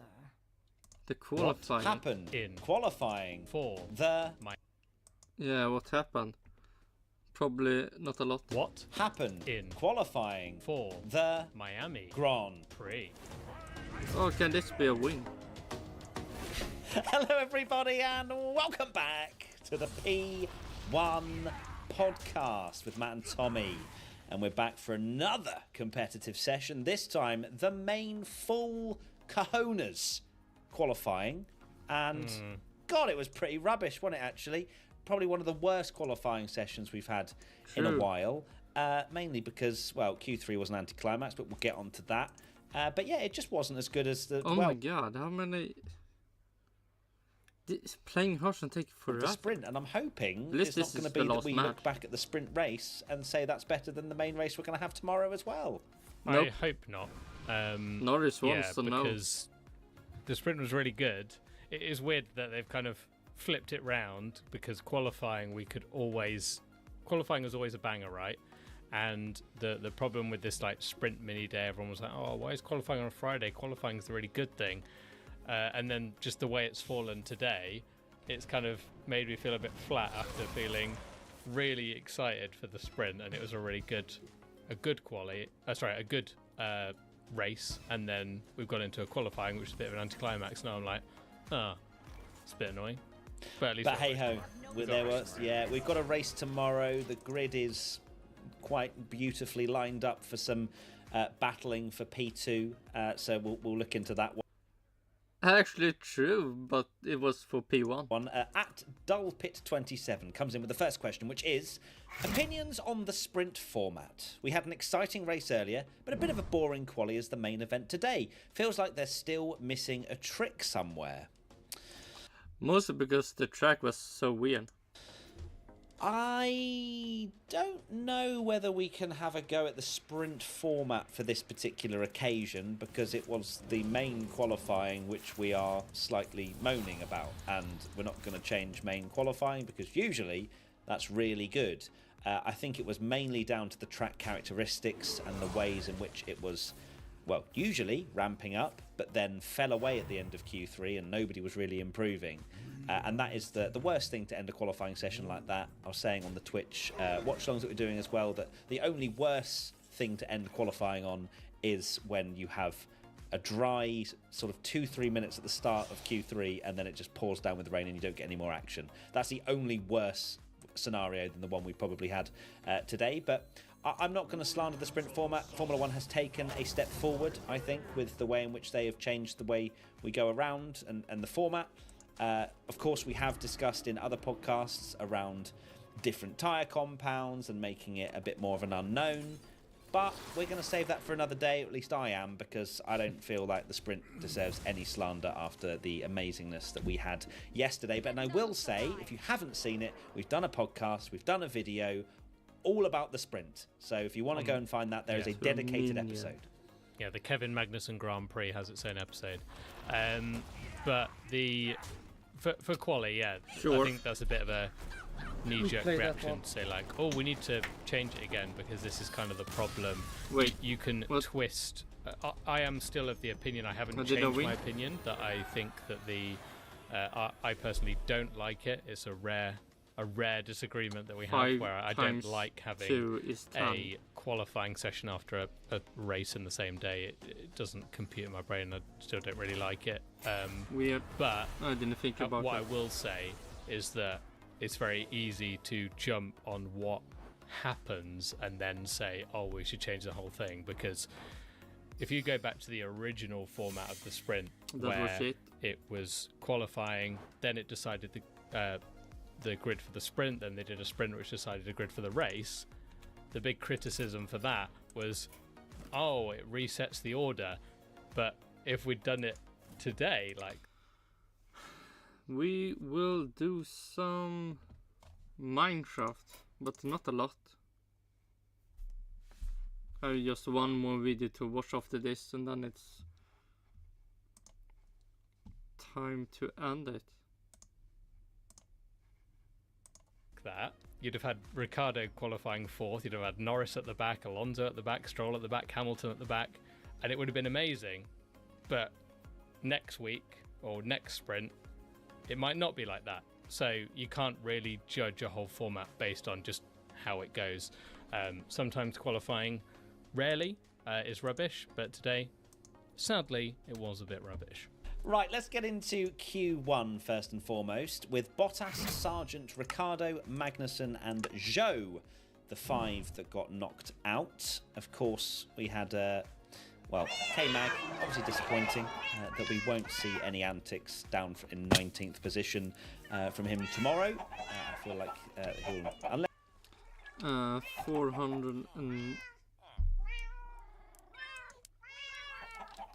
498 should it be? Completely different compound tyres. It's very, very rare to see in Formula 1. Yeah, it could be. They just Williams just don't see. We had this Ricciardo sprint, and they did. I personally don't like it. It's a rare disagreement that we have, where I don't like having a qualifying session after a race in the same day. It doesn't compute in my brain. I still don't really like it. But what I will say is that it's very easy to jump on what happens and then say, oh, we should change the whole thing, because if you go back to the original format of the sprint, where it was qualifying, then it decided the bad grid way for the sprint, then they did a sprint which decided a grid for the race. The big criticism for that was, oh, it resets the order. But if we'd done it today like that, you'd have had Ricciardo qualifying 4th, you'd have had Norris at the back, Alonso at the back, Stroll at the back, Hamilton at the back, and it would have been amazing. No. But next week, or next sprint, it might not be like that. So you can't really judge a whole format based on just how it goes. Sometimes qualifying, rarely, is rubbish, but today, sadly, it was a bit rubbish. Right, let's get into Q1 first and foremost with Bottas, Sargent, Ricciardo, Magnussen and Zhou. Yeah, no the surprise 5 that with got Magnussen knocked out. Of course, we had, K-Mag, obviously disappointing that we won't see any antics down in 19th position from him tomorrow. I feel like he'll, unless he goes on hard tyres and stays out. Oh, he finished 11th, I think. Yep, Nico Hulkberg 11. Forever, in which case we might see some antics, but not a good qualifying performance at all from K-Mag, considering his teammate made it into Q3, but that is just a running trend, I think. And you have Kevin, I don't like Kevin, playing these tactics, but I have to for the team. Well, it's because Hulkenberg's beating you, unfortunately. Otherwise, Hulk would have to play these tactics if he was the one behind Kevin K-Mag. So, disappointing for him. Should it really be Formula 1? Daniel Ricciardo. How... I mean, he was on the wrong end of a very close Q1, and we were talking about this on Twitch as well during our watch along. Matt P1 Tommy, if you haven't followed us or joined us for our watch along, where it was so close, and I just don't get it. I don't understand how Q1 is so close all the time, because the field is not separated, or the top 15 is not separated by 6/10. It doesn't feel like that anyway. And yet Q1 is always so close, especially around some tracks that you maybe don't expect it. And this was one of them. And Ricciardo, it's not like he was miles off, but he just marginally missed out. And he starts 18th after qualifying 4th and finishing in 4th in the sprint earlier today. Yeah, I apologise, because if you go watch the sprint and go back our podcast and say what we mentioned, we had this whole debate over... oh, you're only as good as your last moment in Formula 1, and something Charles Leclerc said. And I made the joke that if Danny Rick ends up making a mistake and getting knocked out in Q1, everyone kind of washed again. And here we are. That's exactly what happened. Doesn't look like a new fish. No, go away. Other things to mention from Q1. Zhou just very quietly qualifying in last place. Again. How many times has that happened this year, it seems? It's not good enough, really, from him, especially if he wants to stay on the grid for next year, but it's not looking very likely. And then, of course, Logan Sargent, the king of the final sector, but still getting knocked out in Q1, had a purple in last sector, I think, in this session as well. New fish. And bless him, he did have the team radio. He's like, oh, please tell me I'm through. and they said, "Oh no, you're 16th." Obviously, he dropped to 17th in the end. He did miss out by a marginal amount, but once again was out qualified by Alex Albon. Wait. Yeah, Logan needed a strong result because I think his sprint was very, very good, and it wasn't bad. He's not far behind his teammate. Actually, is directly behind Fernando Alonso on the grid, which should have taken all day long normally, but it's not a great qualifying performance. But it is. I know, it sounds really bad, but it's not last, which is obviously what he has done on quite a few occasions. So he's not a million miles off his teammates. So it's not like it's an absolute woeful performance. I don't think the Williams is there. You know, we're not seeing Albon getting into Q3 like we did last year in some crazy situations, or qualifying 11th or 12th. Williams just don't seem to have that car now. It does make you wonder. And finally, there's a question. They don't have a car that can be really good in one race, but they have a car that are slightly good in every race. So they have something to work on. Then just have a one good car for one race, and then okay, and the rest you don't know what's good, what's bad with it. Which is about Daniel Ricciardo from Cornish Leads 1. Danny Rick. And can collect data and make the car even better for next year. Was the sprint a flash in the pan? What happened? The mistakes lost him a couple of tenths. I still think he could score points tomorrow. I genuinely don't want to write that off. Yuki Tsunoda showed there is genuine pace in that RB. I'm not going to criticise him too much, and I genuinely believe, even if he didn't turn up for the race tomorrow, his performance and contribution in this Miami Grand Prix weekend is worth him not being called washed. Even if he finishes 20th tomorrow, he scored a handful of points for RB in a miraculous sprint race. But that being said, I think that he still could produce something tomorrow, but it's going to be difficult. It's hard to overtake. He's going to have to do a different strategy, I think, to really get himself in the mix. But yeah, it's I wouldn't like to say the sprint is a flash in the pan, because China, he was showing some promise as well. So yeah, I'm hopeful for Danny Rick that it's not just a one-off. What I would say is, why does it feel like VCarb or and even before this when they were AlphaTauri, that when one driver does well, the other has to be awful? It seems to it does seem like it happens on quite more occasion than any other team, where one of them is getting absolutely slandered for being washed, and the other one's being really good, and then it can flip around, and they never both seem to be able to do like a really good performance. It's always like one of them gets into Q3 and another one's out. Let's go to Q2 now, and the 5 drivers out were Stroll, Gasly, Ocon, Albon and Alonso. And the question is, of course, surrounding Fernando Alonso. What happened with Aston Martin? Question from James_Hewish. Why did the Astons not put on fresh tyres? They had no pace whatsoever, ever. Another ever. Just to clarify, they had no pace ever. I imagine it's down to tyre allocation. I'm sure that they're trying to make sure that they have at least something to use in tomorrow's race. They're very aware as well. And if that's the case, that made them get 2 points in a race. So that's something. But they're struggling for pace, so why would you waste any more than you need to? So it was something that they've tried, and clearly they want to at least save something for tomorrow. Based on how the sprint went, it could well be a bit of a DRS train throughout the field. So why not save tyres for the race to do something and have an advantage in the race? Because at the end of the day, it's a very long race, and while qualifying matters a lot in Formula 1, you can get through the field. It's not a circuit that's impossible to overtake at, even though it will be difficult. And they can do something in a very long race you want to maximise your race, because that's where the points are given out. Certainly is. Other things to mention, Gasly and Ocon, obviously very close. Gasly beating out Ocon, which was a surprise, I think, with Ocon looking quite strong this weekend. But Gasly fighting back in that teammate rivalry. Albon, that. Wait, that was in the funniest tweets. Ocon and Gasly's fight in a race. It wasn't even mentioned. That was about as much as he could get out of the car. Actually went slower in Q2 than he did in Q1, so maybe left a little bit on the table there. And I think he had that mistake, didn't he, as well, where he had to reverse in the last sector. And then, of course, we've mentioned Stroll out-qualifying Alonso, but I thought I'd mention that one more time because that's the only pain Tommy ever gets when talking about Formula 1. Q3! That's and usually we're like, wow, what a banger.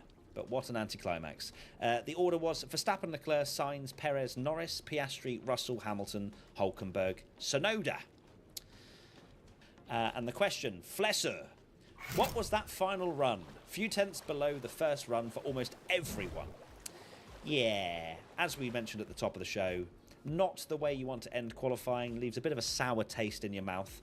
What I will say, and something I noticed, was of course Lando Norris's decision to go on the mediums at the beginning of Q3 and then going on to the softs. He got within, 3.5 tenths of a second on his final run where everybody else lost 2, 3.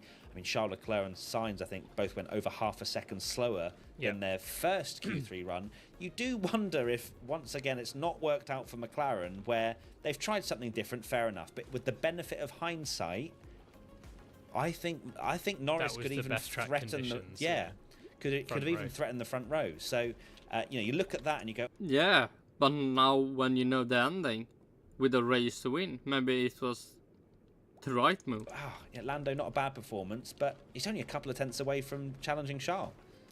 Yeah, true. It'd be interesting in the race to see what they can do, because Lando the race win. Has been very impressive in race trim, and yeah, it's a gamble that they tried.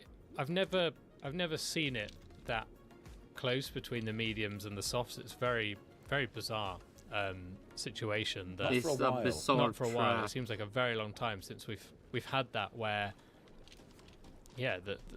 the fact that people are trying it and thinking it's worth the risk just shows how unknown it is. That you could argue also, as part of a sprint weekend, that you don't get as much practice time, the teams don't have as much data, so in that sense I'm here for it, because it's better when they don't know everything.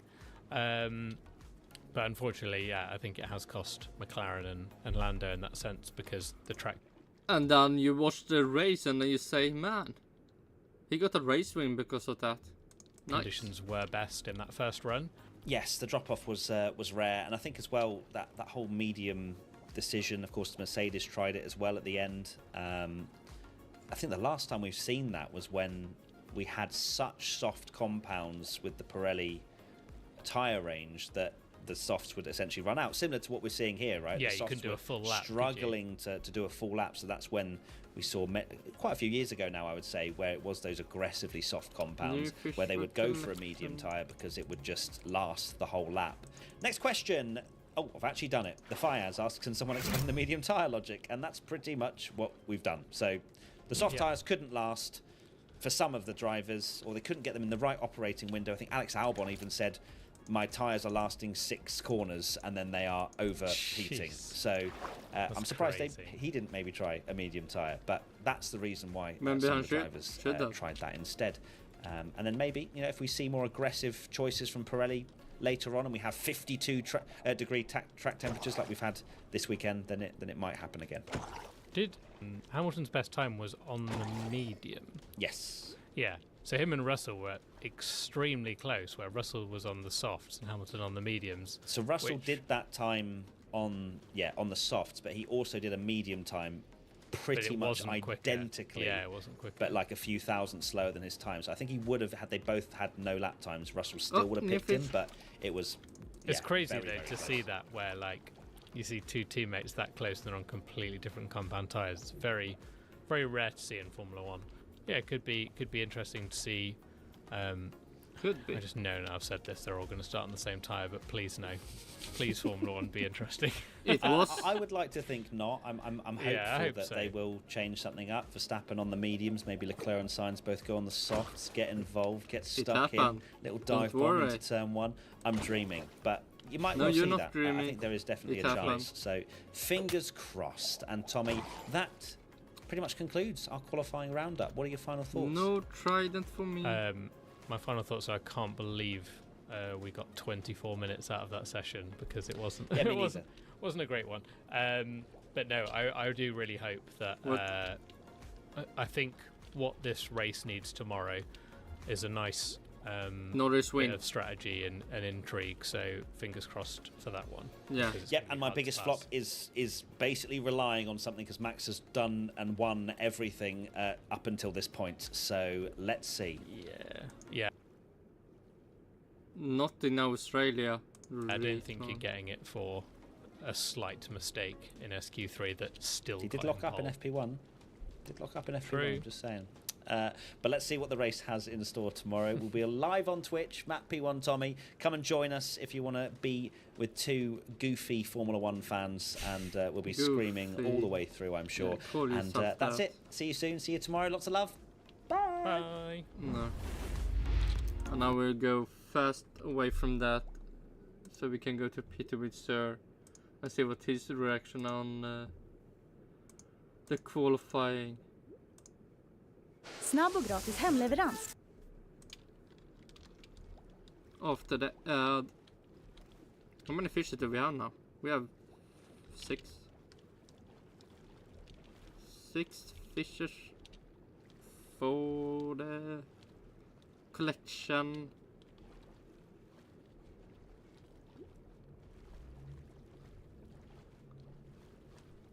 Oh, that's all over.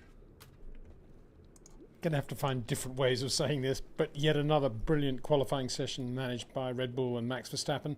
Ferrari maybe, but not in the race. Pushed him very hard with both cars. Charles Leclerc just ahead of Carlos Sainz, almost identical throughout the lap in terms of sectors, but Max just that shade quicker than both of them.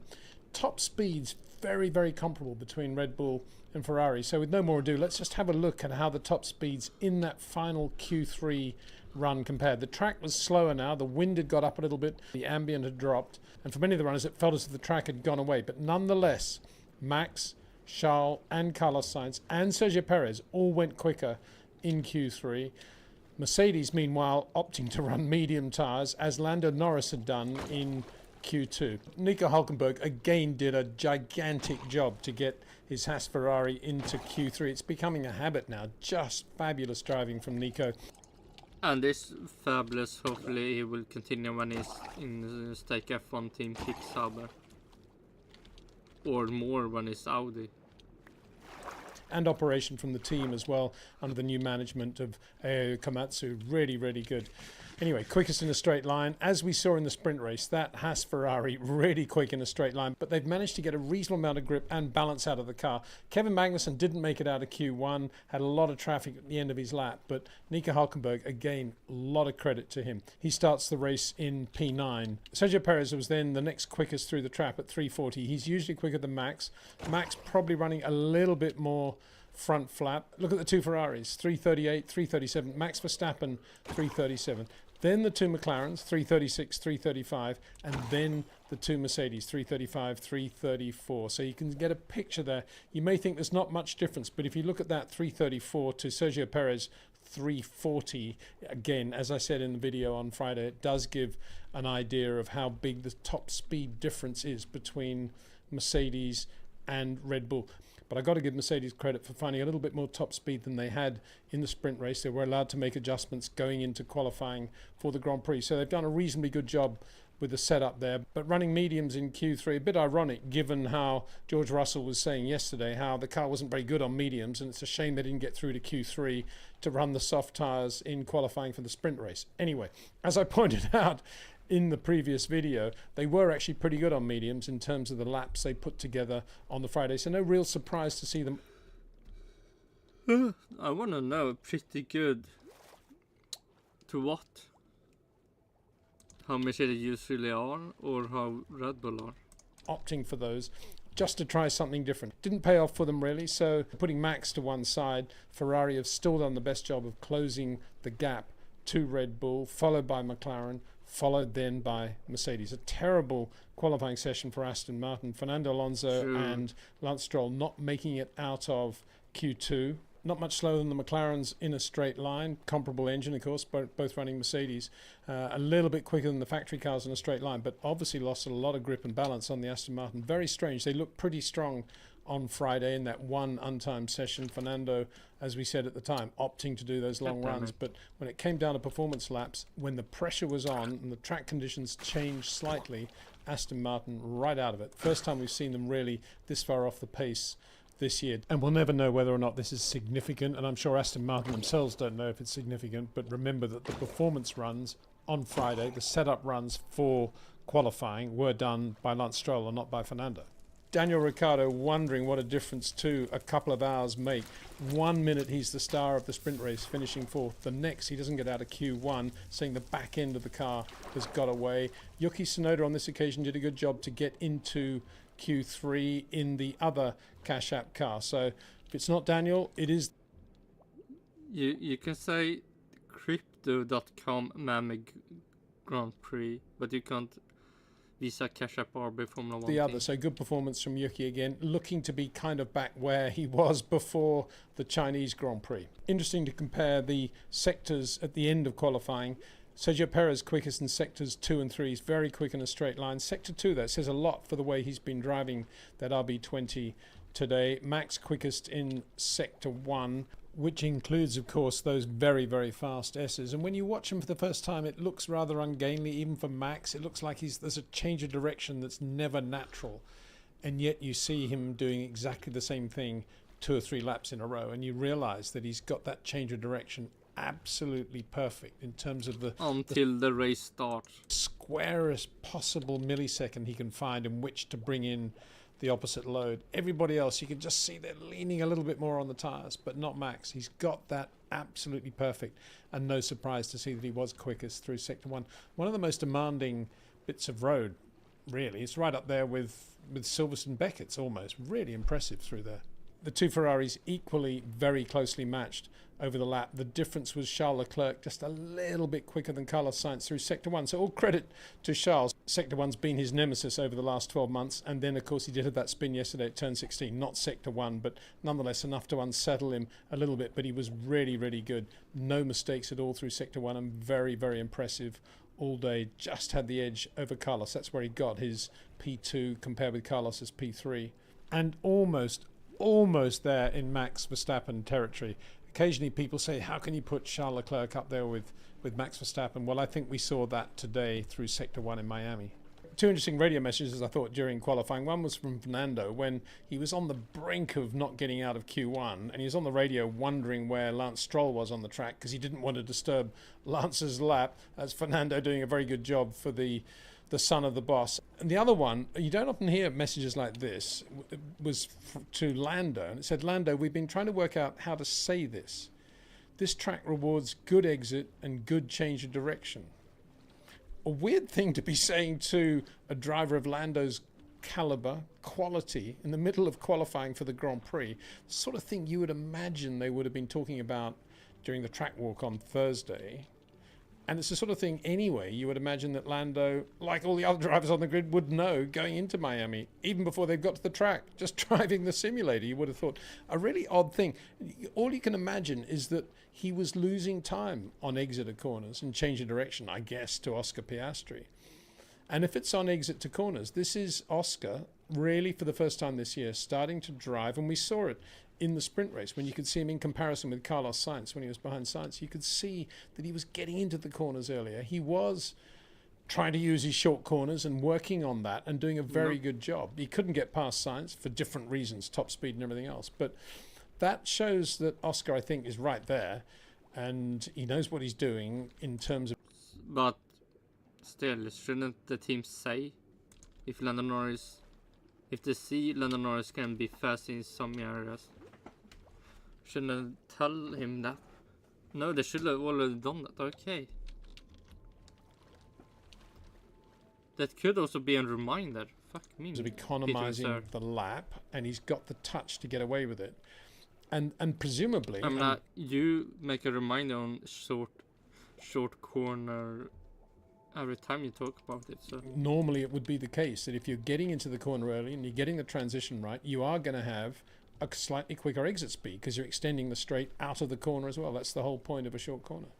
Oh, here we have it. So you did a reminder. Everyone knows it. Stop saying Maybe it. it's showing up for the first time this year against Lando.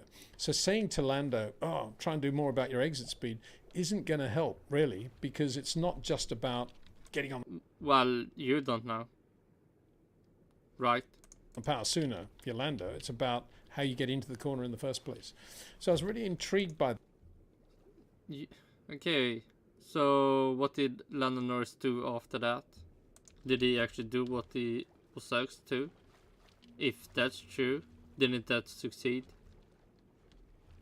Didn't that mansion succeed what its purpose was? that. And I think it shows a little bit the state of the art of race engineering, reading of telemetry versus what the driver thinks about the lap versus the feel of the driver and his understanding or not of whether he wants to get into the corner early like Max and economize the lap, as Max does, compared with Sergio Perez, as we said in those comparison pictures in the previous video. Anyway, I thought that was a really interesting thing to come out in the middle of Q3 to start talking about how important corner exits were, as if Lando wouldn't know that. Completely bizarre. Anyway, qualifying, a lot of fun, a lot going on, a lot of atmosphere. Maybe he did a lot of bad laps, and that was a reminder. Just stop thinking about other stuff. This is the only thing you need to do. Atmosphere at Miami, the circuit, the race, the whole thing looks to be humming this year for the first time, I think, and looks great. So looking forward to the Grand Prix proper tomorrow. It's been a busy day. It's been a busy 2 days. We'll do one more video, which will be tomorrow night, of course. In the meantime, a big thanks to Jetcraft, to Pitbox, to OEM Exclusive, our partners. Take care. See you tomorrow.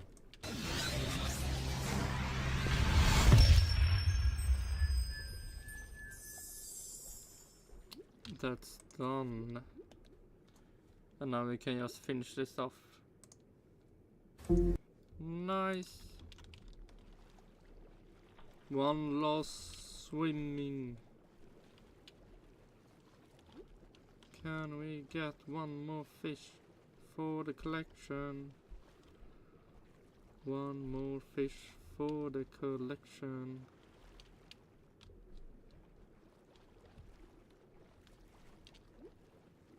I wanna see the one that will be part of this scary sea sound.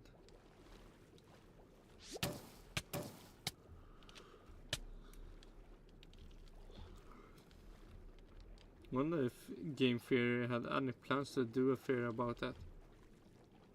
All the weird sounds. Why can you hear some weird sounds? Oh, there we have one.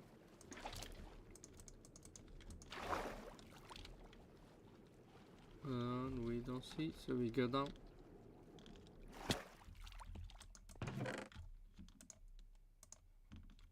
Then we go here. No copper. That's boring.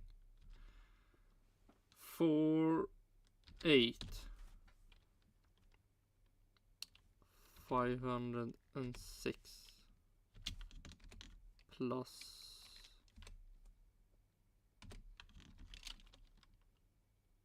8. True.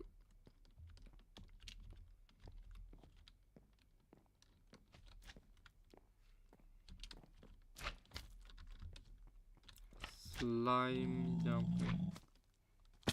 Zombie piglin.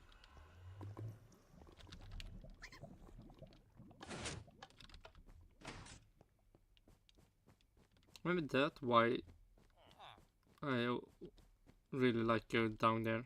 I can leave some trash and then I'm close to this place. Okay, let's see. Snooper Spotty Sunstreak.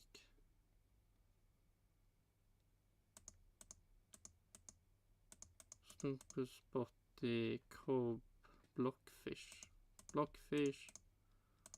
Playfish. Där.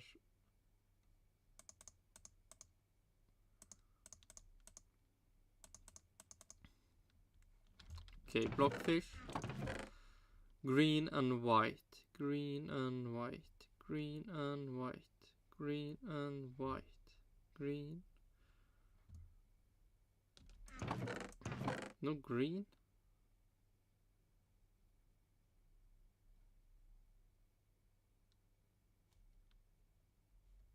That's somewhat boring.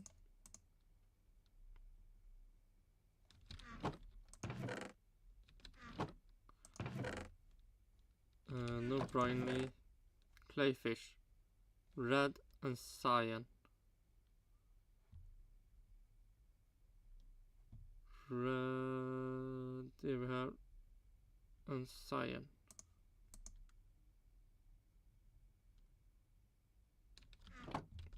Then we have dasher, purple, blue.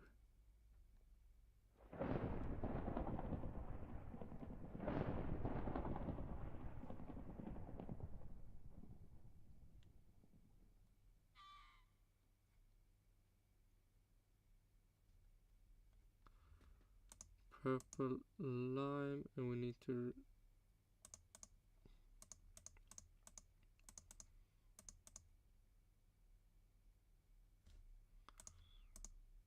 purple lime, purple blue. We have no flopper, no glitter. We have cob, purple, light gray. Stop the lightning.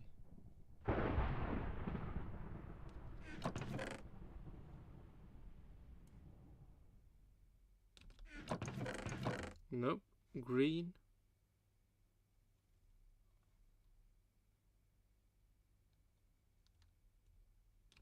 Nope. Oh, green. Green, blue.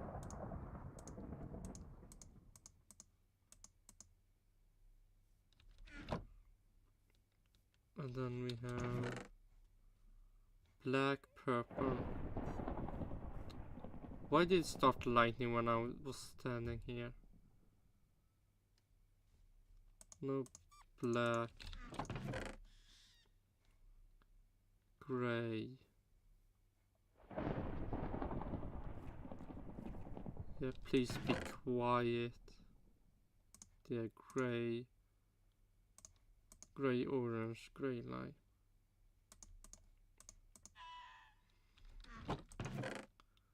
Magenta, gray.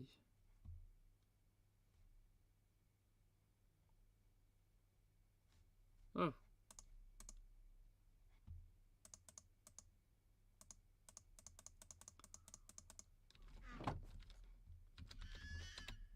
Then it's plus 506 more fishes for the collection.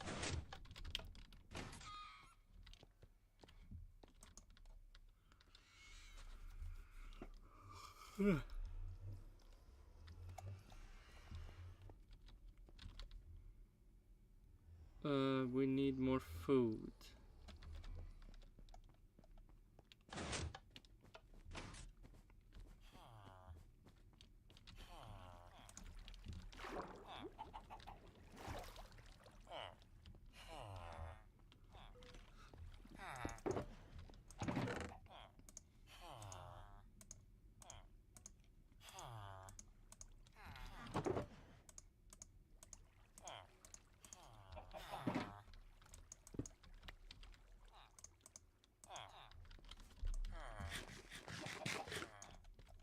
And now we go up and end it.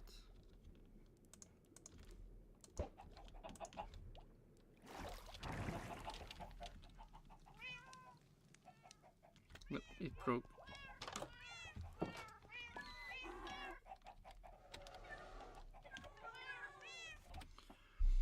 Yeah, and now it will be Formula 1 in 2 weeks or something, and next week will IndyCar happen.